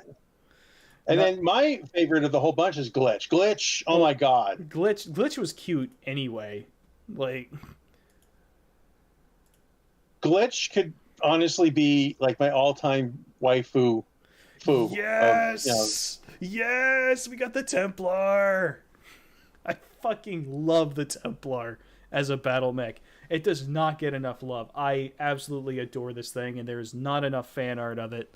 Or art in general. Because the Fafnir outclasses it in every possible sense. Well, that's the problem. It was introduced in MechWarrior 4 Mercenaries, and it was that or the Fafnir, depending on which story choice you pick. The Fafnir is fucking... Yeah, no.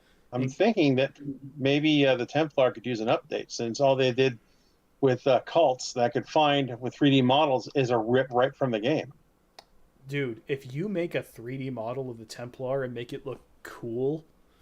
and you start doing art with it, you will be my hero. I mean, you already are. Look, so for people who don't know, Oswald does my channel art, and he hasn't charged me a cent for any of the stuff he's done for my channel. The only thing I believe I've asked for was for Highwire. Yes, and that was because that was a separate project that wasn't involved with the channel. So this guy has been doing free labor for me for a long time. He's absolutely amazing. Now everybody's going to want that. Right, but no, like the thing is, he deserves the money, to be absolutely sure. Like it's fucking. See, I thought about putting a Patreon together, but I wouldn't know what the hell to do with it. I mean, have you seen mine? I don't know what the hell I'm doing with mine either. Here's Magpie. Magpie's adorable and a kleptomaniac, and she will steal all of your shit, but she'll look adorable while she does it. Riley wanted to basically, she's a D&D character from one of Riley's old campaigns, and she essentially took the stereotypical magpie bird and how they're cute and they're very viciously smart and they're kleptomaniacs, and essentially turned her into a thief from the game, and then imported her into Battletech in much the same way I did with Sullivan Shoe. You know what she makes me think of? She makes me think of like a smaller, like a miniature Fujiko Mine. Kind of. If Fujiko Mine was a Fujiko Mine in a battle mech and not femme fatale, like. Yeah, she's not really a femme fatale. Yeah, she's not that type. Mark one, but that's the same sort magpie. of the same sort of kleptomania, steal whatever isn't nailed down type of thing. Sean Marr took the original drawings that I had done, including that one for the magpie, and made a 3D model of it. And my God, is it great! Unfortunately, I can't sell it because he wants to do something like he wants to actually do like a 3D miniature store and have that's why I can't offer the pebble crab and the magpie, because he actually built those. Right. See. Oh my God, But we have the I can do my own Templar stuff. dropship. I forgot we've had this. Yeah, that was just a one-shot insert from one of the magazines. Yeah. Like that one of Katrina Steiner that I did, or Catherine Steiner, I should say. Yeah. This one, I remember this one. He calls it the Onion.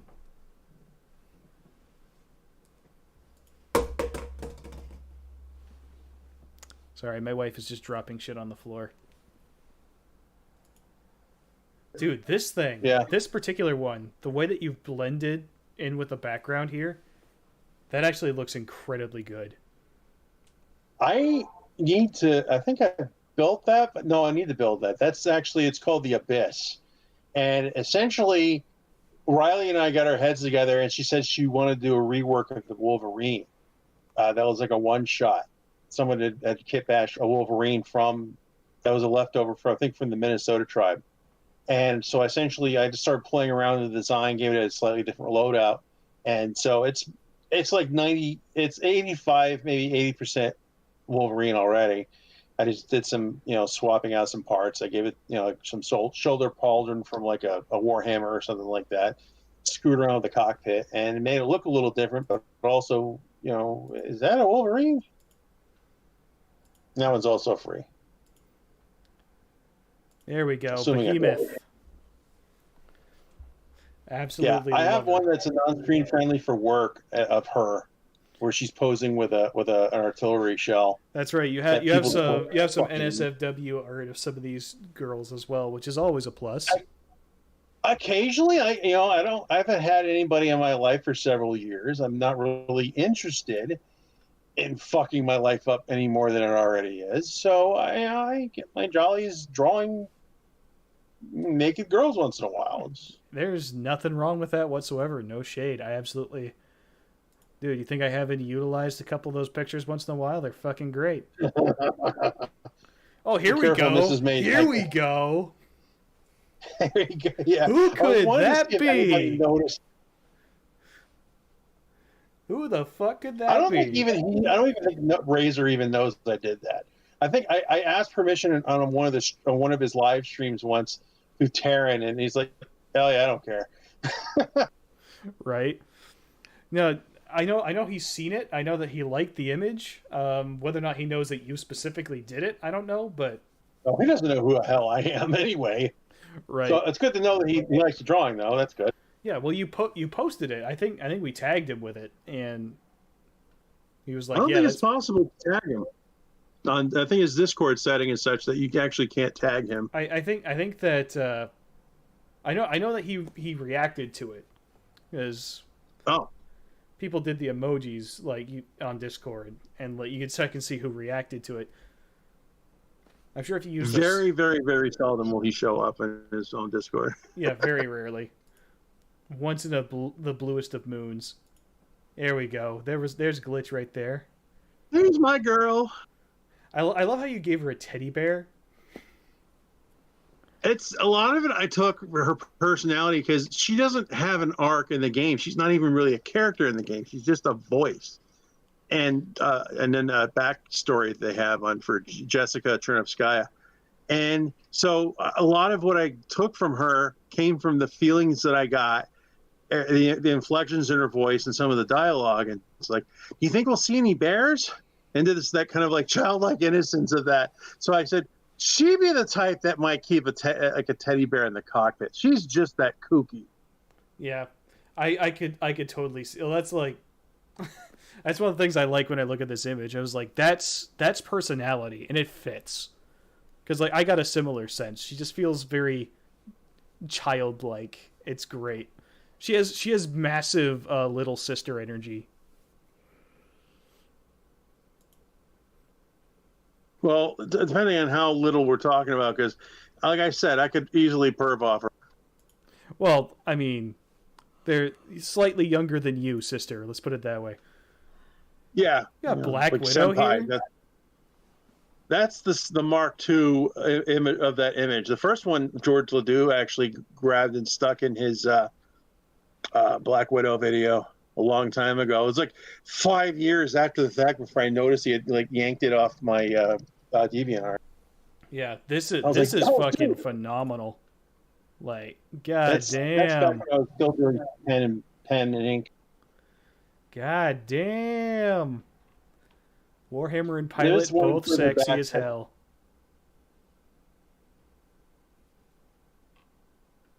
Well, that is kind of her hallmark. Yep. I absolutely love it. Got more of the Vita orange. This is cool. That is about 12 years old. That image I did. Dude, I wish I'd known about this when I was making my dragon video. That's a good looking dragon. I'll keep this in mind for when I eventually cover the Panther. Okay. Like that's legit. That's good shit. I love this. It's dynamic. You got the lasers flying in. There's mechs being dropped by Leopard in the back too. Yeah. Oh yeah, Jason, did you? I can't remember if you've seen the NSFW Kamea or not, but yes, very nice. There's a artwork. couple of versions that I tried. The one that actually ended up was my favorite, obviously. Here we go. That's actually the Mark One. I call that the Mech Warrior Barbie version of Riley. Before I knew what she looked like. Okay. I mean, that's friggin' great. I actually really like this version as well. That's gonna be my headcanon version, I think. Dude, another dragon. What the hell? I was having a hard time finding good dragon art. Yeah, I gave up on that one because I didn't like the way the poses come out. I wanted to make him look like he was stumbling around from leg damage. I like it. I think it looks good. Sometimes I'll just give up on him. Yeah, I mean, if you see all the stories that I start and never finish, you would probably not want to be my friend anymore. Typical artist thing. Yeah, right? Just abandon ship. I know this. Hello. Whose That's fire starter could this be? I don't know. You don't have that fucked up aquamarine blue on the left side. Yeah, this is back when I didn't have the paint job nailed down. It was just gray and red because I looked it up on Camo Specs, I think it was, and they said that was the color scheme for second cav. Another place that I've looked said that there was blue in it as well, which I adapted into the paint job after a while. But initially it was just the gray and red, and then everyone's like, "Oh yeah, I love Grey Death Legion." I'm like, "Oh fuck." Or Wolf's Dragoons. I love Wolf's Dragoons, and it's like, "Oh, for fuck's sake."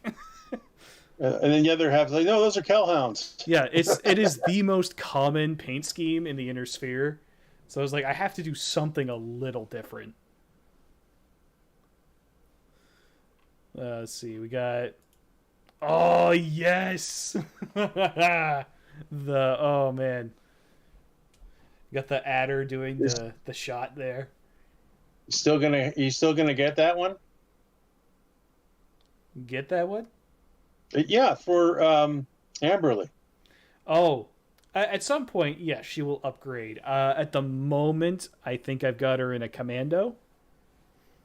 Okay, commando's a good solid start out mech. You can do worse. I needed one with hips for story purposes. With human-like hips. I think okay. You kept that scene in. Yep, that is staying in. It was a little hard to do with the.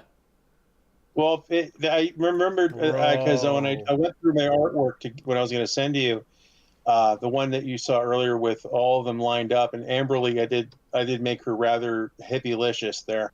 Right, bro. This Panther dude. That looks so fucking great, dude. Holy shit. I haven't seen half of these, man. Like, holy crap. It's not easy to make the Panther look good. Like, it's a bit of a derpy looking mech sometimes. You made this thing look like an absolute beast. If it helps any, Grimdark Narrator used that one. Oh, really? Yeah. Okay. I threw it in his comments. Oh, look, you took my Panther. Oh, I didn't ask. I'm sorry. I'm like, no, I'm fine with it. And it's the same thing George Ledoux said when with the Black Widow. It's like, oh, should I have asked first? I'm like, no. I was just surprised. I wasn't expecting to see my artwork while doing some, light YouTube viewing. Yeah. We got some aerospace here. It's fucking cool.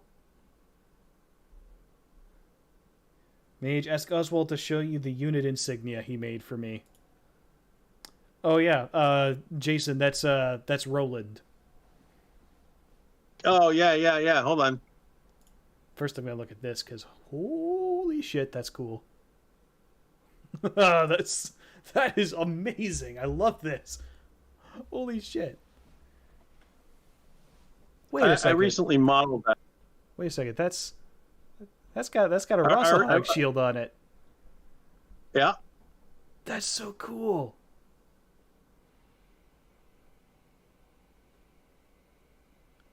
What's the production year? 31. Oh, 31, 32. Okay, so can't really give it to Mage Squadron, but goddamn. Yeah, hang on a second. I have to pull it up here.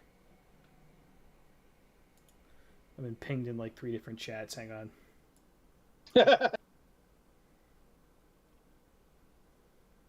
I got a guy say, I've shielded your book in an obscure corner of the internet. You can pay my service fee in NFTs. God damn it, Eddie. All right. Hold on. Let's see here. The voice channel chat. Oh, this reminds me of a mobile. Yeah, it reminds me of one of the U.S. The mobile one of the armor divisions uses that. I'm not sure which. I think that's the idea, actually. Mm-hmm. Because Roland like is how the Black Watch. Roland is Air Force. Yeah. Yeah, that's pretty cool. Yeah, he'll tell you all about it if you let him. I have him in Locust Labs Discord. Dude, this is fucking cool. a lot. These mechs that you're seeing, including the Battle Cat, I originally drew all that back in before the turn of the century.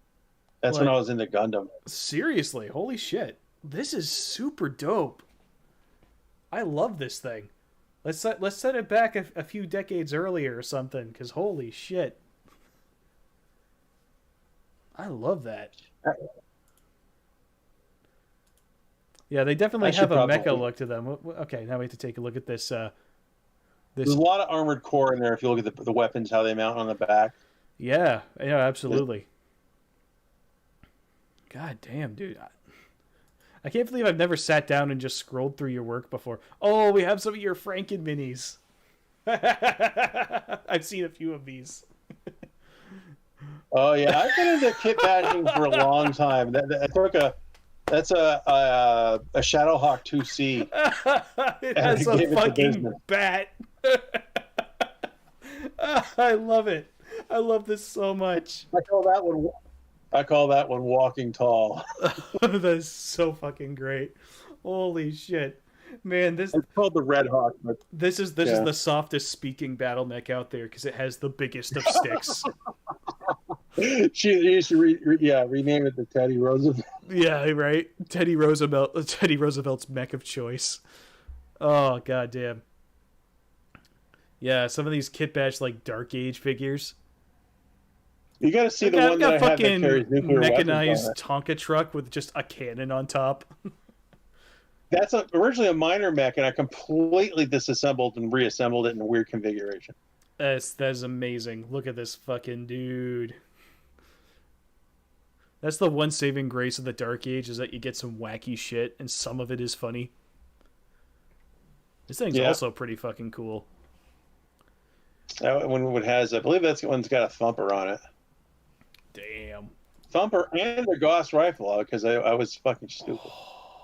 That one I built in 3D. That's a mini. It's a ultralight mech.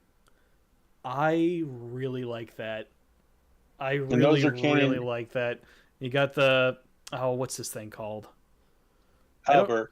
Yeah, I don't know my battle armor very well, but these things are also really freaking cool. It's probably the Halberd is something I've been meaning to pay a visit to. Cricket. But yeah, the cricket, and I think I've renamed it since then. But since there's a canon cricket. Yeah, the stealth. I like the way you've done the stealth armor. There's almost no weapons on it. It's kind of like a reimagined Oswald. And then one is a wolfhound that I tried to turn into a heavy, and it really didn't work out too well. It's an interesting one.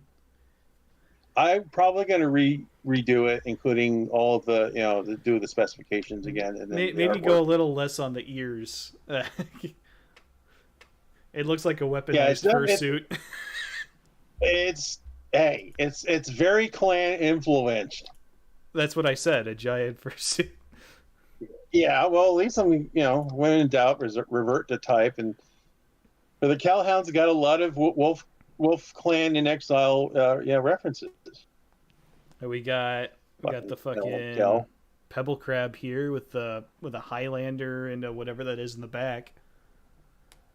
That's actually a gunfighter or a gunslinger. That's you remember Amethyst Centrella, the one that that you saw before, who we were all lusting after, as Riley's adopted daughter. Yeah, the cleavage. That's chick. her mech. Yeah, that's her mech. Okay, cool. That's fucking dope. And then the other one besides the Pebble Grab, that's the Ranger. That's an exclusive. Gotcha. Okay. Just the Rangers use that one. Yeah, we were kind of glancing at this Phoenix Hawk earlier.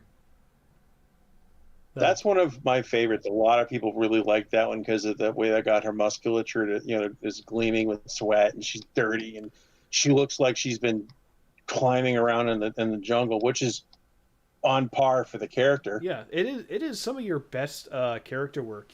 That's one of the neat things about having worked with you over the past couple of years, is like I've seen your art improve. And that's been a really cool thing because you've drawn more people recently, and I've seen you actively get better at it. Like, your work on I think a lot Ilyana of here it is is color. fucking amazing. Like, that's easily the best you've managed so far. It's great. It's too bad the character didn't. She played like one role and then she ended up dying. Well, yeah, but it was a very important role. She basically single-handedly brought about the downfall of the Von Roars dynasty in the Draconis Combine just And by all she had to just do, by being pretty. well, a little, I mean, I was gonna say spread tush too, but that's besides the point. Yeah. Oh yeah, there's the background of the mech bay that I currently use on the channel. We got the Puma, and we got Scrapper, and I haven't come up with a name for this Griffin yet. I really should. I just call it Pussy Wagon. I'm pretty sure if I'm not gonna Sullivan call never it knew Pussy the story, Wagon. I'm not calling If- it Pussy Wagon. if Sullivan ever heard you ever told the story about that, that's what he would call it. Yes, that's what Sullivan would call it. But I'm not gonna call it that. Even if all he did, in polite company, he might call it the Papa Whiskey. Yeah.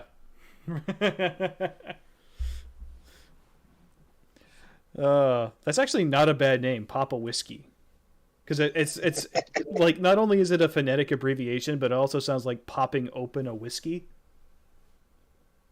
Yeah, you could see it that way. Yeah, that's kind of neat. I'm not gonna call it that either because it doesn't make any sense, but it's pretty cool. You get the Amazon battle armor. It's a decent call sign. Yep. The Amazon battle armor, or as I like to call it, the fucking Eldar. Yeah, I never noticed that. Yeah, dude, it's But, totally yeah, just the Eldar. Credit where credit is due. I actually used Locust Labs. She doesn't really get as detailed as I did. I think she's a lot more cognizant of the scale she's working at, because most of my stuff I work at to be kind of like large and then kind of shrunk as necessary, where she just kind of made things kind of blocky, like they'd probably print really well.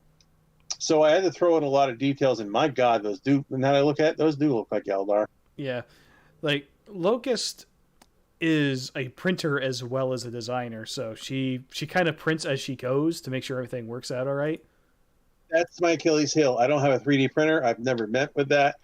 The whole thing is daunting to me, so it's kind of where I can't support anything like for printing purposes.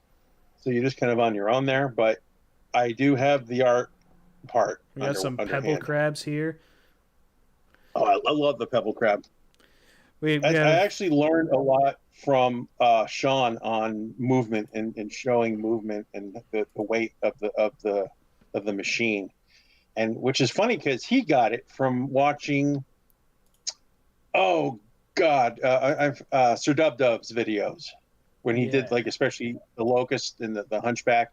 He has a way of showing some just amazing amount of weight and mass to his work.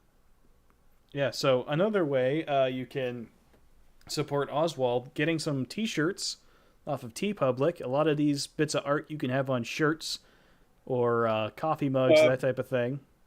Mugs, wall prints, sweaters. You can see. You just take a look if there's anything there that strikes your fancy. Whoa, hello there. Hi, Millie. There she is. There's it. God damn. Miranda's got back, or as it say, Behemoth. Behemoth has a behemoth behind us. This one I actually really like. This is cool, dude. That's actually another Tracy Brothers theme. Or you're looking at? Oh, okay. You brought up Millie from Hell of a Boss, but the one he's showing there that's from called Heroes of Steel. It's a RPG that the Tracy Brothers did. It's kind of an RTS sort of deal, or it's I think it's patterned off of Baldur's Gate. All right. I mean, that's a really, like, talk about some dynamic motion. Those characters look great. Thank you.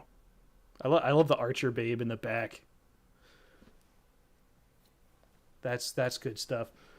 And then It's kind of your usual lineup of the tank. You got the wizard. You got the if you Archer. want a Razor Fist t-shirt, That's an option as well. Hell yeah. Take a look at that. Get him as a mech warrior on a t-shirt. That's fucking awesome. Since then, I asked him specifically through Taryn, if I could do that, put him on a shirt, along with my other line from the Harebrained Scheme stuff. And he said, okay. I think that was before because he's doing his own stuff now, and he has his own t-shirt merch. But he's not doing like mech warrior stuff. Most of it's like the Ghost of the Badlands stuff. So yeah. I think the only thing you could have done to maybe improve it is have the mech be purple. Yeah, well, originally I wasn't going to have him in there. I was just going to have kind of a guy wearing a generic, you weren't going to see his face. Have him wearing like a helmet, just kind of, because that's the way the character is. You go in there and you play the character, you build the character from scratch. But you start off with those are the colors you start off with as Markham's Marauders. Oh yeah, there's a Mage Leader shirt here as well.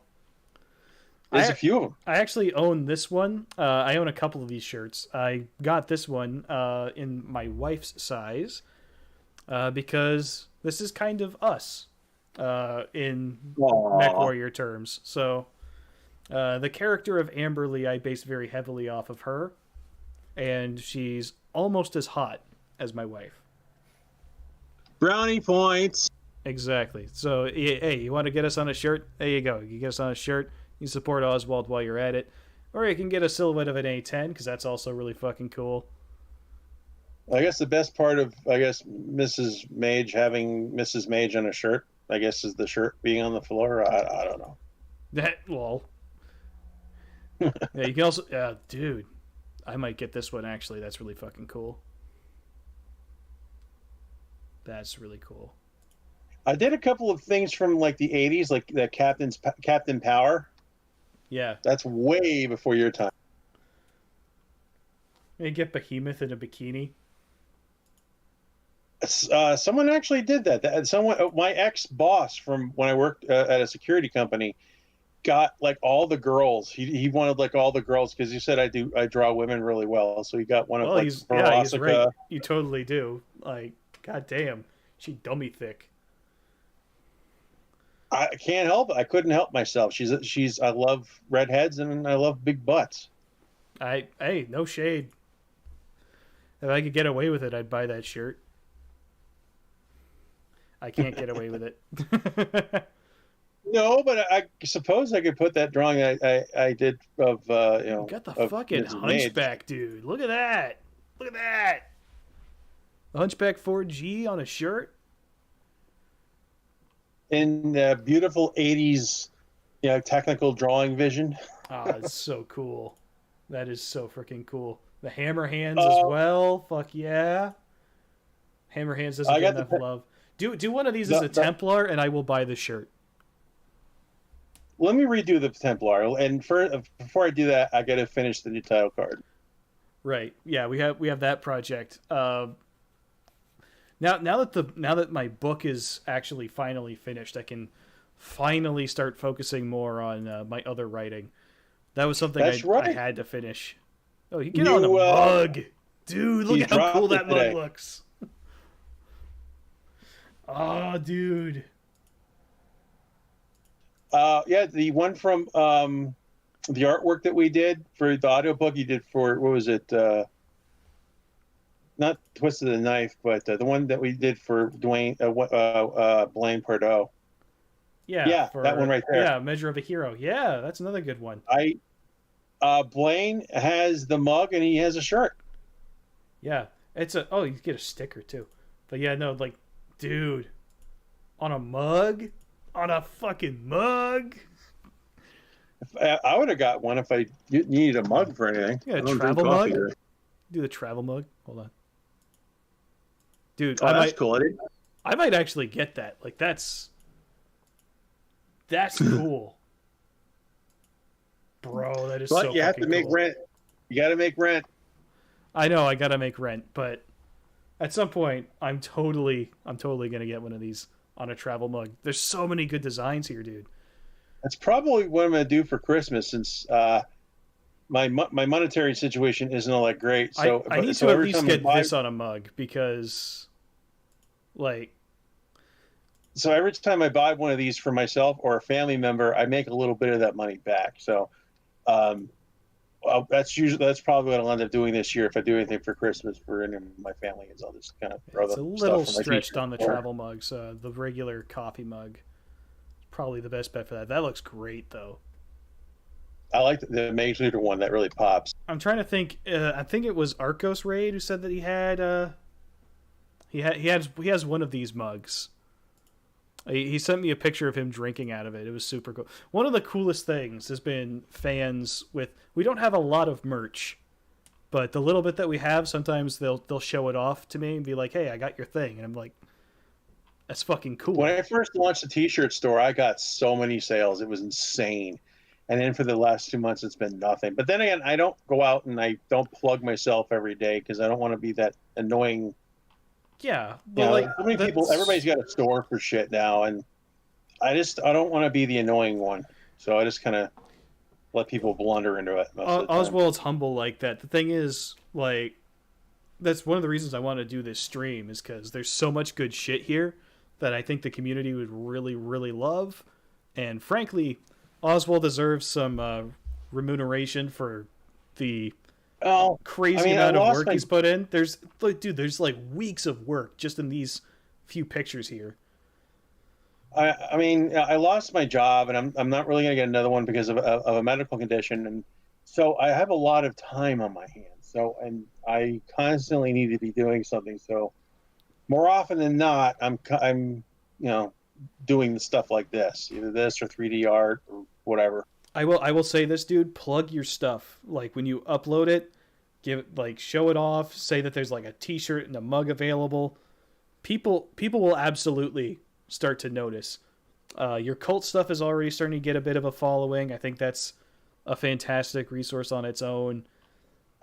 Yesterday I broke 2,000 downloads and 200. I broke $200. It's not a whole lot because, like, it's only been recently that I started doing stuff that I could sell. That wasn't that I felt comfortable that I wasn't just using other people's work and selling it. And like for people who are watching and like you don't have pocket change on you to buy the stuff right now, share it around. Like show it off to people. Like this is good shit. I want to buy a lot of this shit. Because I've been so busy, I haven't actually gone through and sat down and just looked at the amount of stuff that he has available here. And been around a while. Look at this. Look, like how do you not want to buy something that's got a hunchback on it like that? That's so fucking cool. Dude, if I had this, I would absolutely take it to work every day. And like have it up where I work. Well, I mean, I could have put that out. I could have put that out when the Text Talks Battletech episode for the Hunchback came out, but that would have felt like a real piece of shit if I'd done that. I would have been like, profiting off of his stuff like that. And I see that more as taking an opportunity. Like this, he probably wouldn't mind knowing Tex. But yeah, like this is legit really cool stuff. I mean, I want to make some money. I just don't want to feel like a piece of shit doing it. That's all. Yeah. Well, here's the thing: marketing yourself doesn't make you a piece of shit. Some people might get a little annoyed by it, but that's the nature of the beast. Totally worthwhile. Well, and I don't want to be discount Dan, Well, you're not, because the stuff you sell is actually good.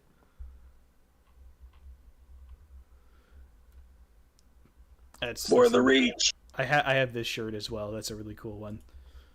That one's probably the one I think that's number 1 or number 2 that sold the most. It's a really cool scene. Get that image that's on your Deviant art. Hang on, let me find it again here. The one with the girl with the okay. No. Hang on. With the Filipino girl? No. Let's back up here. Back up a little more. I mean, that one would make a really cool shirt. The one that's got all of these designs together in that battle scene. You know what I'm talking about? That's a piece of shit now. That's really old stuff, man. No, I could probably recreate this. I mean, yeah, recreate it, but like this is fucking cool. Riley has put them all at some point or another in her magazines as like fake adverts, like magazine advert. Yeah, like this is freaking cool. Like, I'd get that. I get that on a shirt. I don't know about you guys in the chat. I would get that on a shirt. It's pretty dated, dude. Dude, like compared to some of the other BattleTech art that's out there, this is fucking baller. Like there's aspects of it that don't hold up as well to your modern stuff, but like there's also a lot of really cool stuff. The way like the glow of the PPC reflects off the Panther, the lighting on this thing, I don't recognize it right off the bat, but it's the one on the next to the Panther. That's a Sentinel. A Sentinel, yes. The way the glow comes off the blast of that cannon, changing the lighting on it, that looks amazing.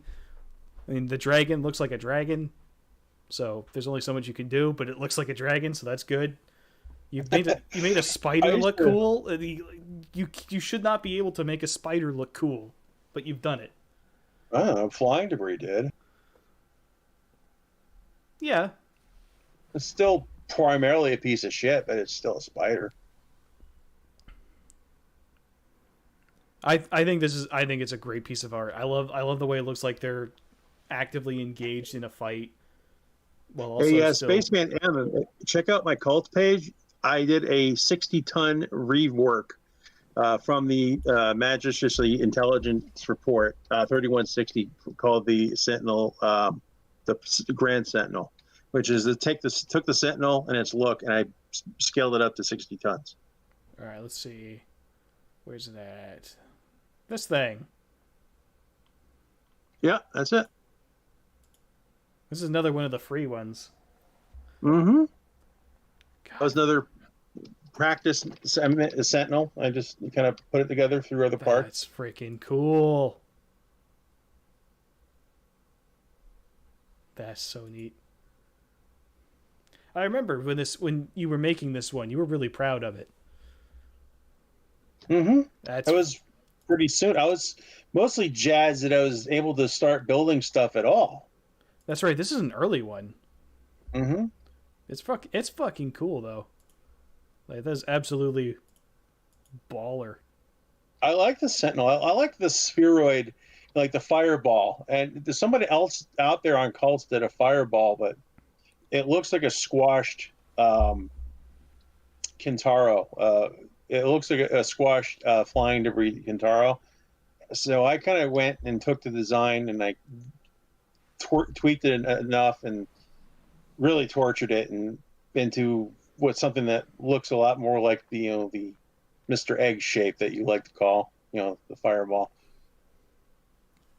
Hey Nigel, welcome to the stream. Yeah, just I want to get your stuff out more for people to see. I think that it's legit worth investing in, especially. The Flashband is another. I could redo. What I wanted to do is I wanted to focus on mechs that haven't really had a lot of love. The Sentinel is one. The Fireball was another. This is another cool thing you were doing. If I could do a Patreon, I could do votes or something like that. Yeah. Where you could take like an older design and I could rework it because people have done. Everybody has a version of the Marauder. Everybody has a version of the Mad Cat. I want to work on things that hasn't seen a lot of love. Yeah, absolutely. Tankersley says Kintaro. But yeah, here's another thing you were working on for a while, like putting sci-fi versions of real-world aircraft. So we got like the F-16, but space version here. It's actually I combined it with the F-35. A lot of the wings, all the rudder or the controlled flight surfaces are from the F-35. I modeled a retractable wing, a retractable missile bay door on the side, like the F-22. It's in a different configuration. I got the thrust vectoring fins are similar to like the Eurofighter. I got the same sort of, the avionics are the same. I got the distributed aperture system, the ALQ 119. I think that's a 119 electronic warfare system on there. So it's basically, I turned the venerable F-16 into like a generation 4.5 aircraft. That's right. Yeah. There's another cool thing. Like that's fucking. Oh, it's the Power Jet XT7 from Captain Power. That's fucking cool. So many badass things, dude. I wanted to do some stuff from my childhood at the time, and including Captain Power. I should probably find some more obscure stuff to do between that and like the Gunstar from The Last Starfighter. I did that, which is one of my favorite sci-fi designs of all time. This fucking dude. Get this fight scene on a travel mug. That would look incredible. I have that as a T-shirt. Yeah, it would look good on a T-shirt. But like that's a good conversation starter right there. You're like, hey, cool mug. What's that? It's like, oh yeah, it's Battletech, and you start talking to them about Battletech. Someone actually recognized it from when I went to Walmart. It's like, hey, you're in the Battletech? Oh yeah. I haven't seen that shirt. Where'd you who did that artwork? I'm like, you looking at him, baby. You know what's really funny is that I wore one of the Maid Squadron T-shirts to a Battletech game day, and one guy there was like, "Oh yeah, I know what that is. It's Mage Leader." I was like, "Oh yeah, he's an asshole." He's like, "Yeah, whatever." Just didn't recognize my voice, thank God. But let's. There was a conversation that started about me, and not everybody at that particular event was a fan. So let's just say it was good that nobody knew it was me. Well, you are a little rather outspoken. I am a little bit of a controversial figure, and I think it's perfectly fair for people to not like me. That is 100% fair. Well, I mean, when you grow up with someone like Razor Fist as kind of a figure to latch onto, he's kind of polarizing. Yeah. So it makes sense. Get this on a fucking. Hang on, get on a hoodie. Dude, get a fucking hoodie. I might just combine that and the Naga. The VF 103 on a hoodie. Fear the bones, baby. Damn, dude, like that's fucking cool. Of course, it was back in the day when it was VF 87 before they combined the units. I think if I had like one suggestion to maybe make this even better, transparent background instead of the black rectangle. Because that's the one thing I've noticed when they print these shirts, they just print this image, and the black background does kind of clash against the fabric. Because I have this on a T-shirt. Oh, like the black here is significantly darker than the fabric, so it kind of looks a little wonky. I mean, it's not bad enough to where it's like I'm not going to wear the shirt. I wear the shirt all the time. It's actually one of my favorite shirts. But if it was like, I don't know if it's transparent. Let's it just stamp the outline of the vehicles and stuff. I think it's how they do the printing. I don't actually. I have this shirt, but when I originally had the artwork has a bit of a gradient to it, and I think it doesn't pick that up in the printing process. Well, when you do these ones with like the circular one, it doesn't print like a rectangular border because this is all transparent, right? So it does. Yeah. It only prints the stuff that's actual image data. Okay, so it recognizes. It recognizes transparency. So yeah. Okay. Yay for alpha channels! Good job. Okay, thank you. I'll note that. That might be a for some of these. Yeah, and Miranda there's got round. She's got round taken care of. Right.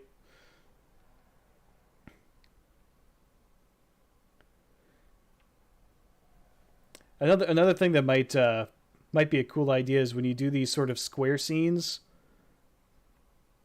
maybe just make them like round the corners a little bit, so it's a little bit smoother. But otherwise, like that, I mean, I'd buy this as I could try dog-earing some of them. Some of them were just meant to be like the ones that were meant to be title cards that are supposed to be, rectangular. Yeah, I would buy this as is, and like, oh, dude, the travel mug version of this looks so fucking good. Bring it to work. I absolutely would. That is amazing. I love everything about this. Oh, goddamn, that is so fucking cool. It is a different thing when you see something on screen, especially when you realize it's something you did. Right. It's one thing to see it on screen, and it's another thing to see it on your body or in something you can hold in your hands. And I think that's even better than like when I first got a 3D prints of my artwork. Not my artwork, the 3D models I first started doing, and I was able to paint them and stuff. It was almost like a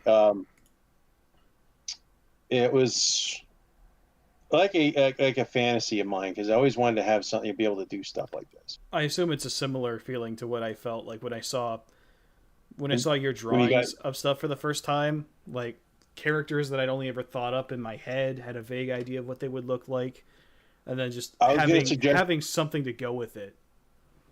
I was going to suggest having your first, book published.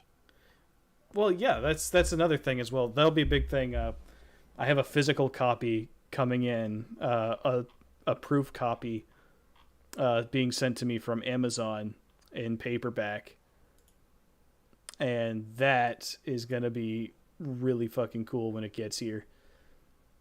Hey, I love aerospace fighters, man. Yeah. I even designed a few myself. Actually, Riley did one, and I did a couple. Let's see, pull up. That's from the TRO. That's from the Magistracy Intelligence Report TRO. So that one I did a lot of work on that, and that's Magpie and her hammer hands versus that's a trebuchet and a lion and the one that's getting fucked up. That's a blackjack. Yeah, it's getting fucked up. Know that anywhere. It's another good one for a travel. That one would look fucking good on a hoodie. That's like, dude, that look fucking amazing on a hoodie.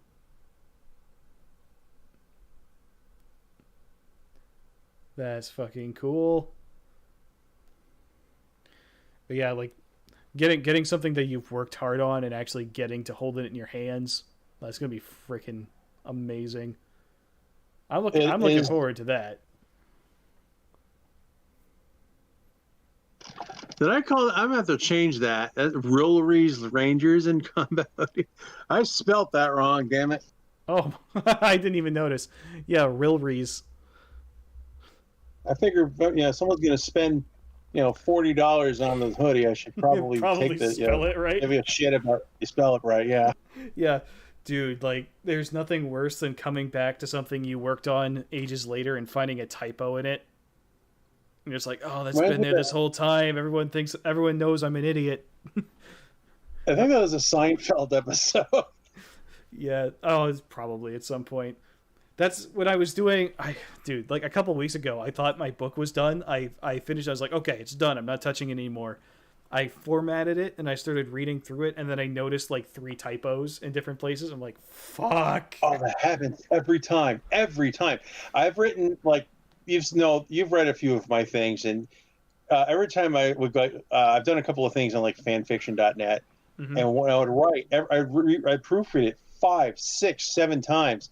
And I'd fix the typos, and then I'd say, "Okay, finally, I don't want to do it anymore. I'm sick of it." So I just publish it, and then fuck it. I'm up late. I'm like worried about it, and I read, and all of a sudden, I'm finding more typos. Like, where were you before? Right. Well, I think I pissed you off one time because you sent it to me, and I went through. I was like, "Oh yeah, I found a typo here," and you're like, "Motherfucker." Because that was the one I remember what you're thinking of. It was something I read through like a dozen times. Yeah, like oh man, it's the there's probably still typos in my book, and there's probably some grammatical errors that I missed. I went over it with a fine tooth comb. I am my own editor, so I did the best I could, but I'm sure there's still mistakes in it. But I got to the point where it's like, if I try to make this thing perfect, I'll never fucking finish it. So I got it as good as I could manage it, and said, all right, fuck it. It's my first book. No one's expecting perfection out of me on my first go. Just get it out there. And a part of what reassured me was actually reading some of Razor Fist's books, which are very good, by the way, and you should read them.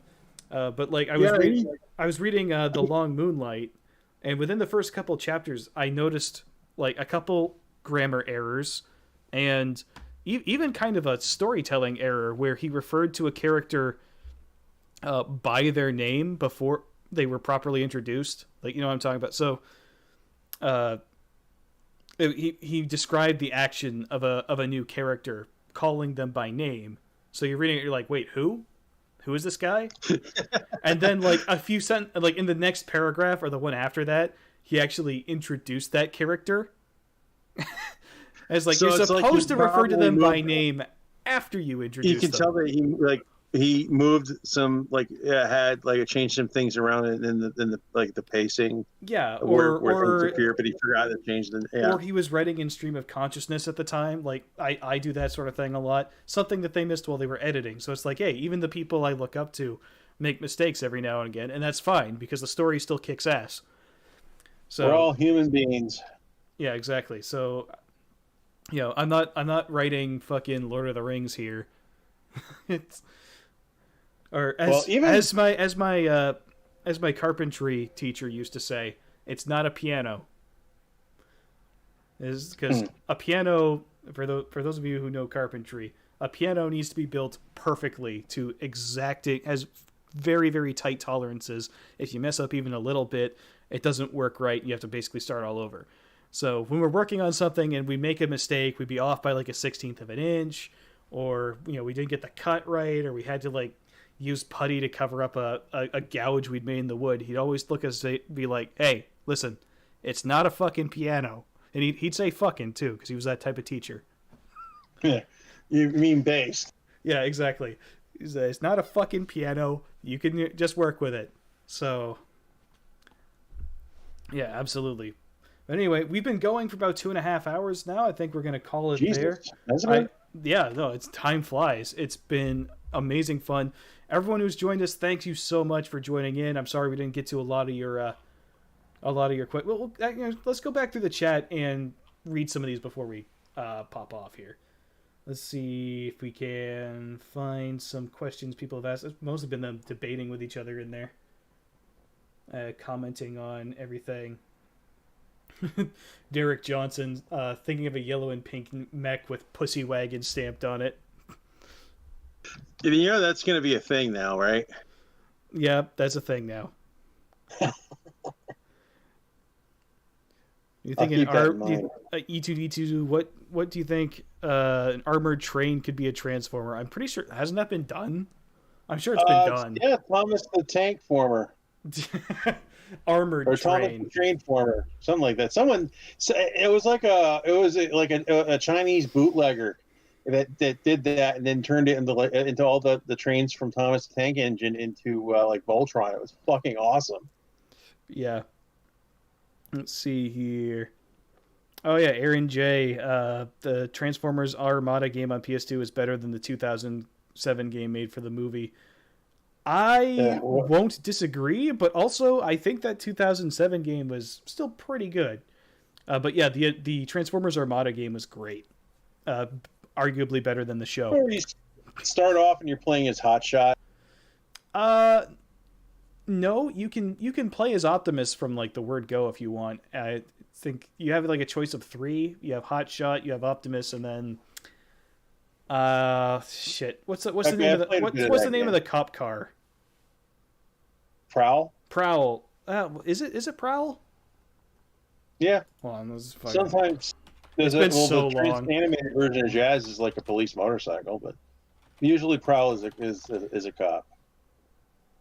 Let's see here. Brawl, that's another one. Sometimes is a cop car. Let's see here. We have characters, Autobots.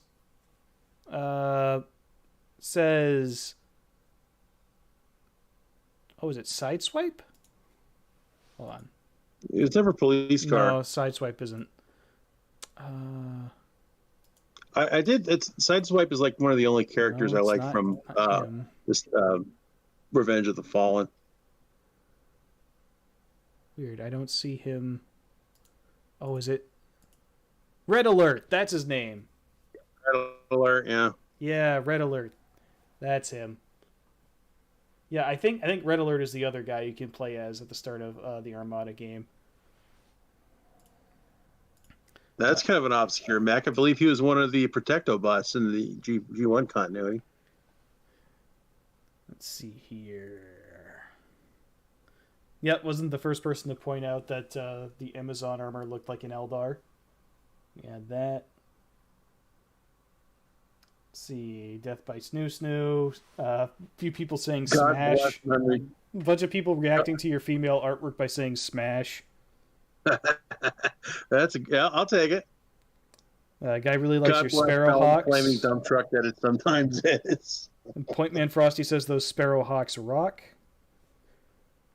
Yeah, I always had a thing for the Sparrowhawks. They're just cute and nimble and just adorable. Let's see. Carbon67 did not expect this stream, but awesome anyways. Thanks for joining us. It was a really great time. So Aaron J says, considering I upgraded my wife's wedding ring, going to be a bit until I can buy more merch. You should really keep these in the video descriptions for a while to advertise these. I may do just that. I'm definitely going to be promoting him more on social media.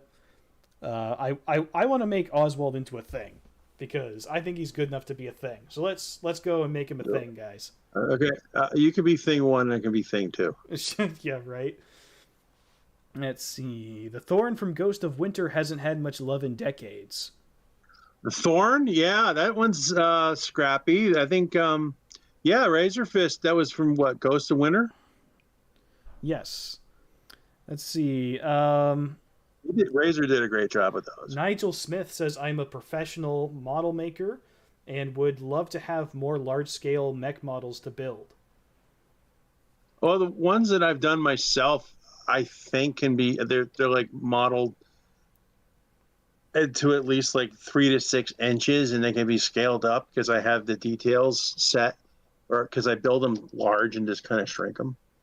Right. Which is probably not a great idea if you go too small, because some of the details won't print properly. But if you which is why I like to keep things larger. But yeah, you just drop me a line on Twitter. Just actually, I don't think we have my Twitter, but just drop me a line on my my DeviantArt page or something like that, or on Cults. Yeah. Let's see. B. Tankersley says, a mech I like to see for how much it does with how little is the line holder.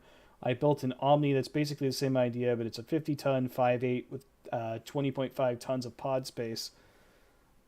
That's a lot of pod space. Hold on a second. That line holder. I don't know that one right off the bat. Let's take a look at it. It sounds familiar. Oh, this thing. Yeah, okay. Gotcha. Yeah. I'm vaguely familiar with it. Yeah, this thing. This is one of those things that a guy had a bunch of old IWM battle mechs that he was selling off and pulled that one out and says, I don't recognize that. What is that? And he looked at it and was like, I don't either. And so we couldn't figure out what it was. Oh, man. Oh, that's a good drawing. Well, we got a fucking imp and an Uziel, and is that a chameleon in the back? What the fuck? What is going on here? I know the chameleon is another one. Ever since the video you did on that one, yes, the chameleon. You there's couldn't like find no hardly art. any art. No, there's like no art of the chameleon at all. I mean, it makes sense because it's not really a battle mech; it's a training mech. But like, it's basically Still, everyone's I mean, first mech. Like, so many people learn how to drive in a chameleon. Literally, because it's like the first mech you use in one of the first real time strategy games. Was it the Crescent Hawk's Inception? Yeah. Use and it's not bad as long as you don't, as long as you use proper heat management, usually by taking out one or two of the lasers. Right. Well, yeah, that's the issue, is that it was designed to overheat on purpose.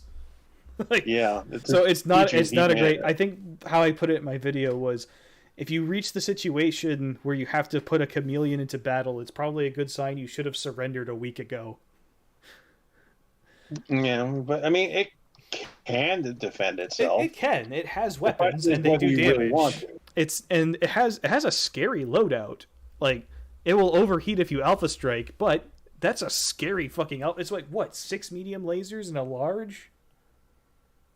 Yeah, and machine guns. Yeah, that's a lot of damage coming out of one spot.